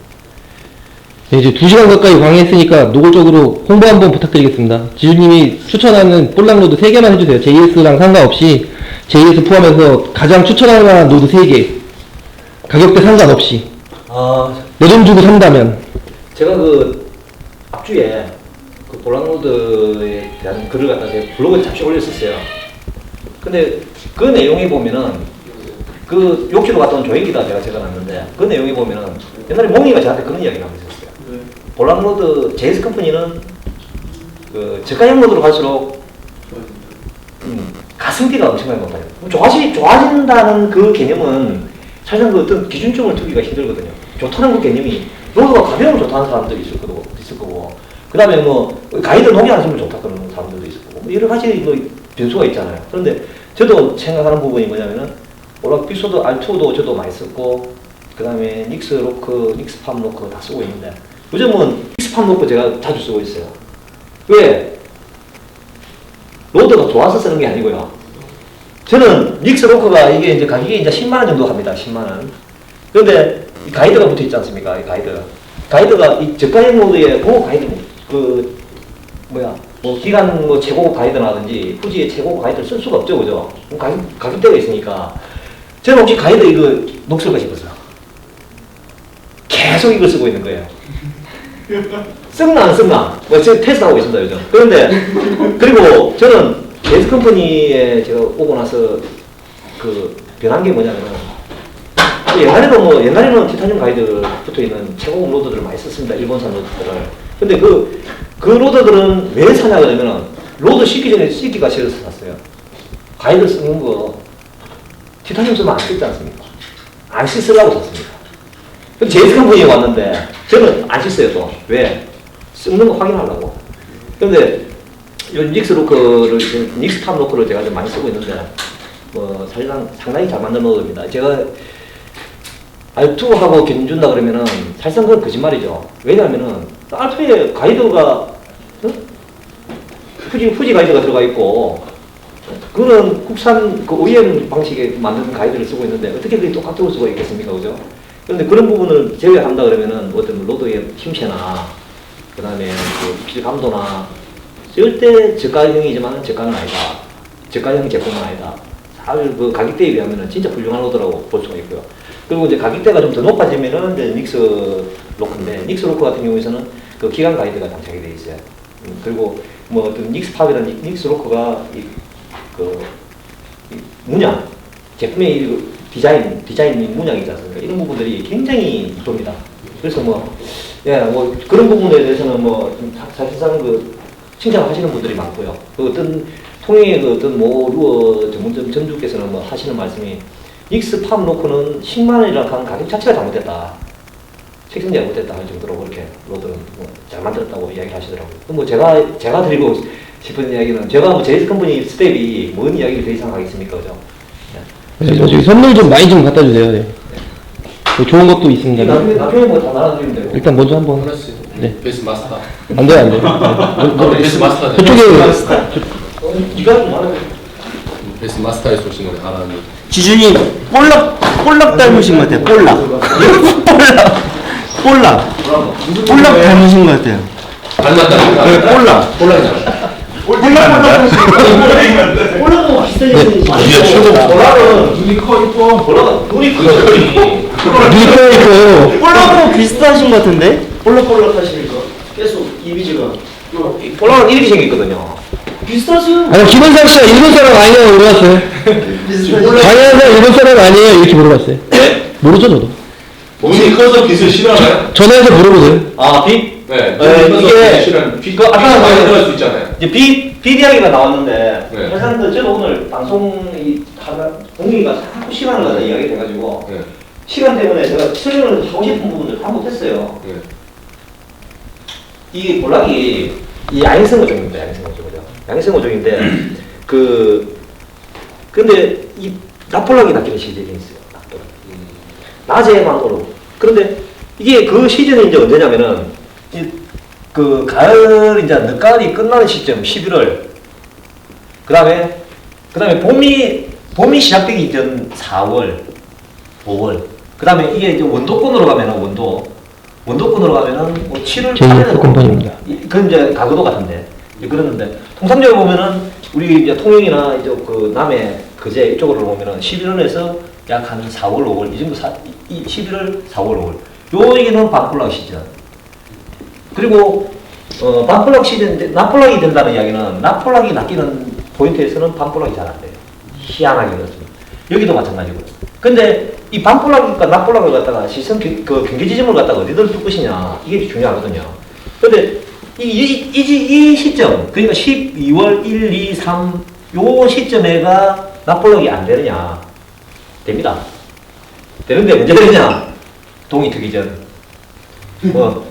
해가 딱 떠오르려고 할 때 있죠. 네. 그러니까 그게 이제 납볼락이냐 반볼락이냐 이 경계가 애매한 부분이지 않습니까? 그런데 그런 타임에는 해가 약간 떠오를 때까지는 올라오는 거는 이제 그 반볼락으로 보는 거고요. 낮에 이제 이렇게 붉은 대낮에 올라오고 하는 것들은 우리가 그때 그 몽이하고 네, 저 11월 22일 날 납볼락 할 때. 그때 납볼락 촬영했을 때 그때 제가 제가 그 카페에 블로그에 조행기를 올리면서 납볼락 시즌은 길지 않다 서두르야 된다. 얼마 안 가거든요 사실상. 한 달 정도 됩니다. 뭐 그렇게 보시면 됩니다. 참고로 그 조인기 쓰고 원성이 제가 나왔습니다. 일주일 후부터 안 봤어요. 그렇게 되면은 눈이 커서 이제 빛을 실현하는 건 아닌 것 같고요. 낮에도 바뀌니까. 네. 질문 하나 있습니다. 예. 아까 보면 그 얘네들이 장애물 뒤쪽, 그 집어등을 켰을 때 장애물 뒤쪽에 큰 것들이 은신한다고 그랬는데 예. 만약에 장애물이 없어서 그림자를 만들 수 없는 경우에 예. 집어등을 켜서 그 앞에 내가 인위적으로 장애물을 만들어서 예. 거기서 그림자가 질 수 있게 하면 예. 혹시 그쪽에 애들이 더 집어가 되지는 않는지 혹시 그렇게 낚시는 하지 않는지. 이제 통상적으로 보다는 볼락은 이 갯바위에 큰 볼락들은 가까이 살짝 두는 참 드뭅니다. 아무리 바보들이 바로 앞에 낚시꾼 바로 앞에 집어등을 그 인위적인 그림자를 만들어가지고 피우고 다니고요. 큰 볼락은 쉽게 가까운 쪽으로 접근하지 않아요. 어느 정도 뚝 떨어져 있다고 보시면 되고요. 그러면 차라리 그런 지역이라 그러면 민탄 지역이라 그러면 집어등을 바로 앞에 피워놓고 차라리 멀리 피워야 돼요. 멀리 바닥. 선물은 안 드릴게요. 선물은 뭐 많으실 테니까요. 네. 뭐 저게 이제 제가 제 블로그에 까이나. 상당히 더 많은 자료들이 있습니다. 상당히 많은 자료들이 있는데 그 중에서 진짜 제가 깜짝 놀랐던 사진들이 몇 장 있어요. 뭐냐면은 개파이가 아까 그 수중여 주변에 공략하는 법을 보셨지 않습니까? 거의 대부분의 볼락을 갖다가 이렇게 볼락이 먹이 활동하는 시간 빼고 볼락이 붙어 있는 거는 항상 머리가 위로 올라가 있다. 항상 위로 보고 있어요. 그런데 그걸 갖다가 어떻게 유출을 해볼 수가 있냐 그러면은 앞에 베이트 피쉬가 들어가면은 먹기 위해서요. 그 다음에 또 요 앞으로 포식자들이 지나갈 때 자기 몸을 숨기기 위해서. 그래서 이제 이렇게 서 있다고 보면 되고. 그리고 근데 이거는 자기 몸을 좋아한다는 걸 볼락 특성으로 본다 그러면은 별로 놀라운 일은 아니다, 그죠? 근데 놀라운 거는 뭐였냐면은 이런 그냥 밋밋한 지역이었어요. 사질입니다, 사질. 모래에 요만한 자갈이 쫙 깔려있어요. 여기에 볼락이 진짜요? 진 모양이? 이렇게 서 있어요, 이렇게. 이렇게 서 있어요. 그러면 이제 여기서 이제 생각할 수 있는 게 뭐냐면은 일단 카메라를 가지고 수중에서 촬영을 했다, 그죠? 그러면은 우리가 예를 들어서 스트로보를 켠다 아닙니까? 스트로보를 켜면은 멀리 안 비춰져요, 빛이. 그죠? 멀리 못 간단 말입니다, 눈 속에서. 뭐 스트로보가 얼마나 가겠어요, 그죠? 근데 이 주변에 환하게 보인다는 거는 뭐냐면은 이 주방이었다, 주방. 첫 번째. 그 다음에 두 번째는 뭐냐면은 이 아까 말씀드렸지 않습니까? 이 은신처가 있어야 되는데 은신처가 없어요. 모래밖에 없어요. 근데 여기에 주렁주렁 굴비시가 오듯이 쫙 서 있단 말입니다. 그럼 이게 뭐로 설명해야 되느냐? 이게 수초인천? 결국 뭐냐 그러면은 여기가 우리가 사진을 찍었던 이 에리어 밖에는 급격히 낮아지는 브레이크 라인, 그죠? 아니면은 요게 요 옆에 수중요 틀림없이 있었을 겁니다. 아니면은 테트라포트 있지 않습니까? 방파제가 이렇게 있으면은 방파제가 이렇게 물이 못 밀고 오르게끔 이렇게 테트라가 다 쌓여져 있잖아요. 요 뿌리 지점 요 근방입니다. 제가 보는 절대 이 부분이 그거 없이 장애물이 없이 볼락은 돌아다니잖아요. 그게 돌아다닌다 그러면은 그거는 볼락이 제정신이 아니거나 네. 그런 상황이라고 보시면 될 것 같습니다. 이제 거의 이제 강의를 마무리할 시간이 됐으니까요. 제가 이제 선택적으로 질문 몇 가지만 받고 강의는 마무리하도록 하겠습니다. 여기 생각 안 하고 계실 텐데 로드 빌딩 하시는 입장에서 브람 잠수함님의 질문 한 가지 한번 받아보도록 하겠습니다. JS 컴포니 로드에 대한 질문이라던가 아니면 뭐 지금 추후에 개발될 수 있는 로드라든가 아니면 써보신 로드가 많으시니까요. 지주님과 얘기하신 게 많이 있으실 수도 있을 텐데 혹시 좀 괜찮은 도움이 될 만한 말씀이라서 한마디 부탁드리겠습니다. 항상 이제 저는 이제 서해안 일주로 이제 서해안 바다에서 다니는 쪽이다 보니까 사실상 이제 볼락은 한 번도 접해보지는 않았는데 한 번, 두 번 정도는 해봤었어요. 그냥 이제 아직 볼락대에 대한 특성이나 이런 거 아직 제가 잘 안 만져봐가지고 잘 모르겠는데 그런 부분들이 서해안에서 좀 써볼 수 있는 부분들이 특히나 이제 우럭 쪽 락피시도 비슷한 락피시이기 때문에 네. 우럭 낚시 저희도 이제 우럭 낚시는 이제 야간에 피네스 피싱으로 이제 비슷한 볼락하고 똑같은 지금 형태로 저도 지금 운영을 해보고 있거든요. 그래서 거의 비슷한 특성을 가진 고기이기 때문에 지금 저 같은 경우도 대신 이제 여기는 조류가 더 빠르기 때문에 그걸 운영할 수 있는 정도의 로드는 충분하지 않나라는 생각이 들어서 제가 저도 이제 이쪽에 맞는 로드는 저도 이제 거기에 맞게 만들어서 써보고는 있는데 아마 볼락대 같으면은 충분하게 여기서도 서해안에서 루어 하기에는 충분하게 한 16분 제가 이제 보통 한 16분의 1호스에서 32분의 1호스니까 1g에서 한 3g 정도 쓰는 거거든요. 그 정도 쓰는 것 때문에 볼락대는 충분하지 않을까 하는 생각인데 아직 저거는 제가 어느 정도 감을 잘 모르겠어요. 그래서 그 흘림 이제 그 흘림을 하시는 분들이 있습니다.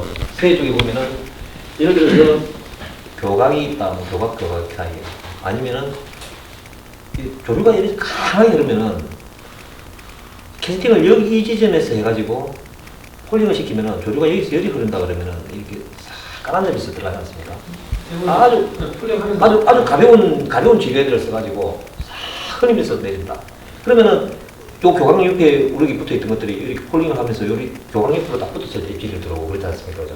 예, 그런 낚시를 많이 하시더라고요. 옛날에 그 루어장이라는 그 친구가 그 옛날 서해 쪽에서 이런 낚시를 즐겨 하더라고요. 그리고 또 이제 쏘가리 낚시를 하다 보면은 이 소가 있고 이제 이 요울이 시작해가지고 물이 이렇게 쭉 흘러내려온 자리에 그럼 이제 웨이더는 있거나 아니면은 이제 뭐 반바지 촬영을 해가지고 들어가가지고 강 계류가 이렇게 흘러내려오면은 물이 이제 이렇게 쭉 요울이 져가지고 흘러내려오면은 우리 여기 있었다 여기 있어가지고 물이 이렇게 흘러내려오고 있다 그러면 여기서 캐스팅 상주로 캐스팅 해가지고 로드 끝만 씌우고 있는 거죠.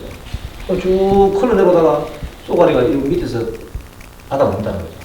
그런 낚시는 많이 했으니까요. 우리가 쏘가리 옛날에 낚시를 할 때 흘림이 하는데 그 형님 그 로드하고는 형님 말씀하신 로드하고는 상관이 없고요. 갑자기 생각이 나서 내가 말씀을 드리는 겁니다.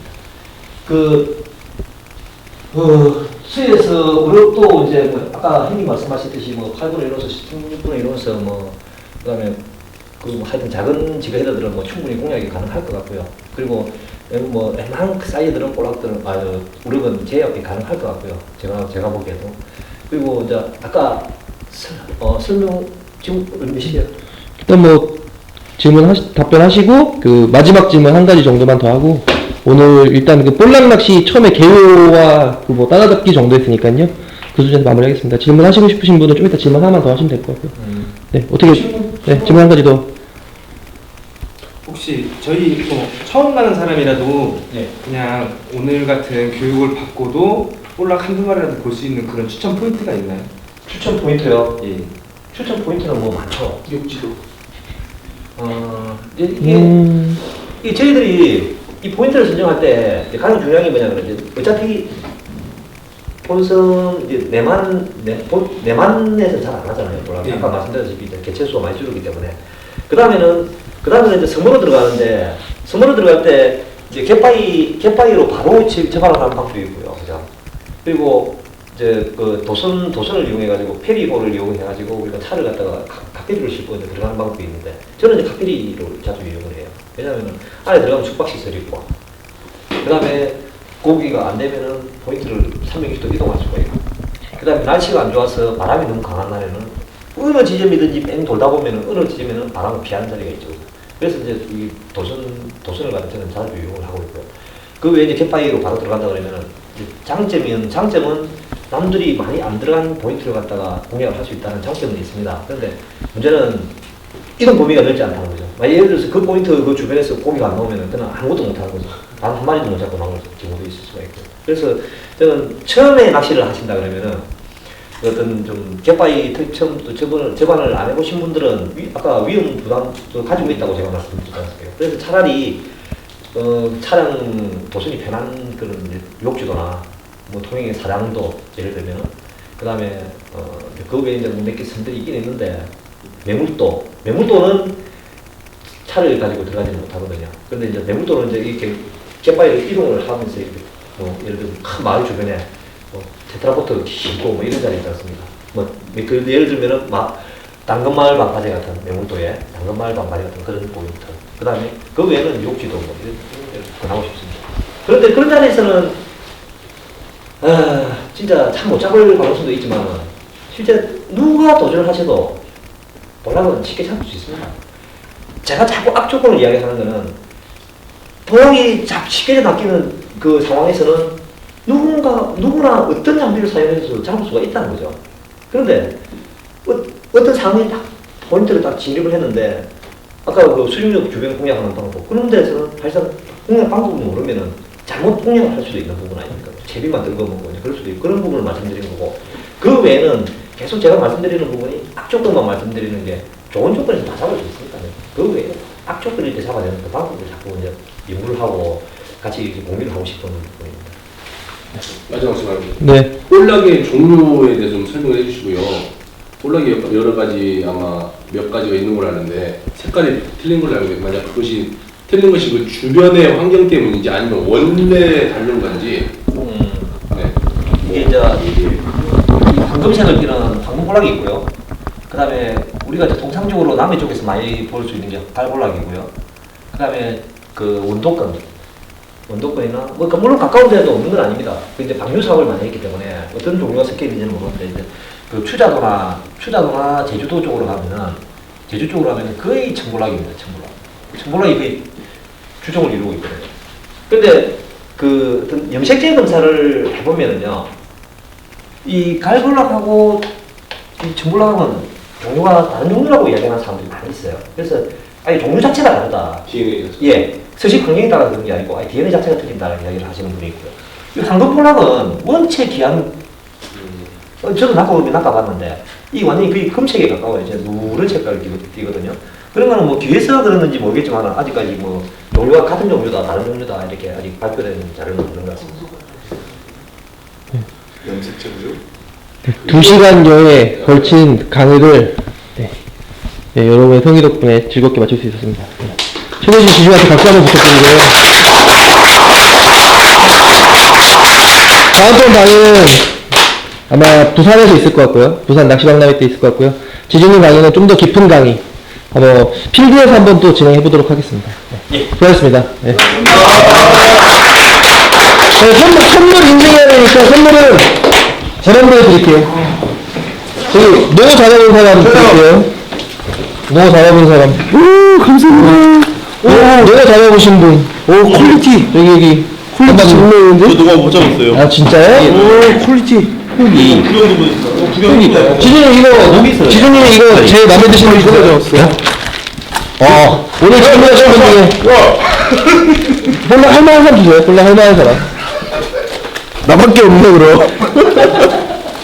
하실 분. 너무 사이즈 맞으니까 가져가요. 자, 지주를 이겨라. 지주를 이겨라. 싸우는 거예요? 자, 콜라보도 필요하신 분. 앞쪽으로 조금 나오시죠. 다 필요한 두명밖에 없어요. 야. 총장이 아직은 너 있어요. 총장이 먹어야지. 안 쓰더라고. 제가 이거 빨리 걸리는 방법 알아요. 지준이라고 같은 거 내는 사람 떨어지는 겁니다. 같은 거 내면 떨어지고, 그 다음에 저도 떨어지고요. 자, 가위바위보. 아싸! 주는 거예요? 주는 거예요?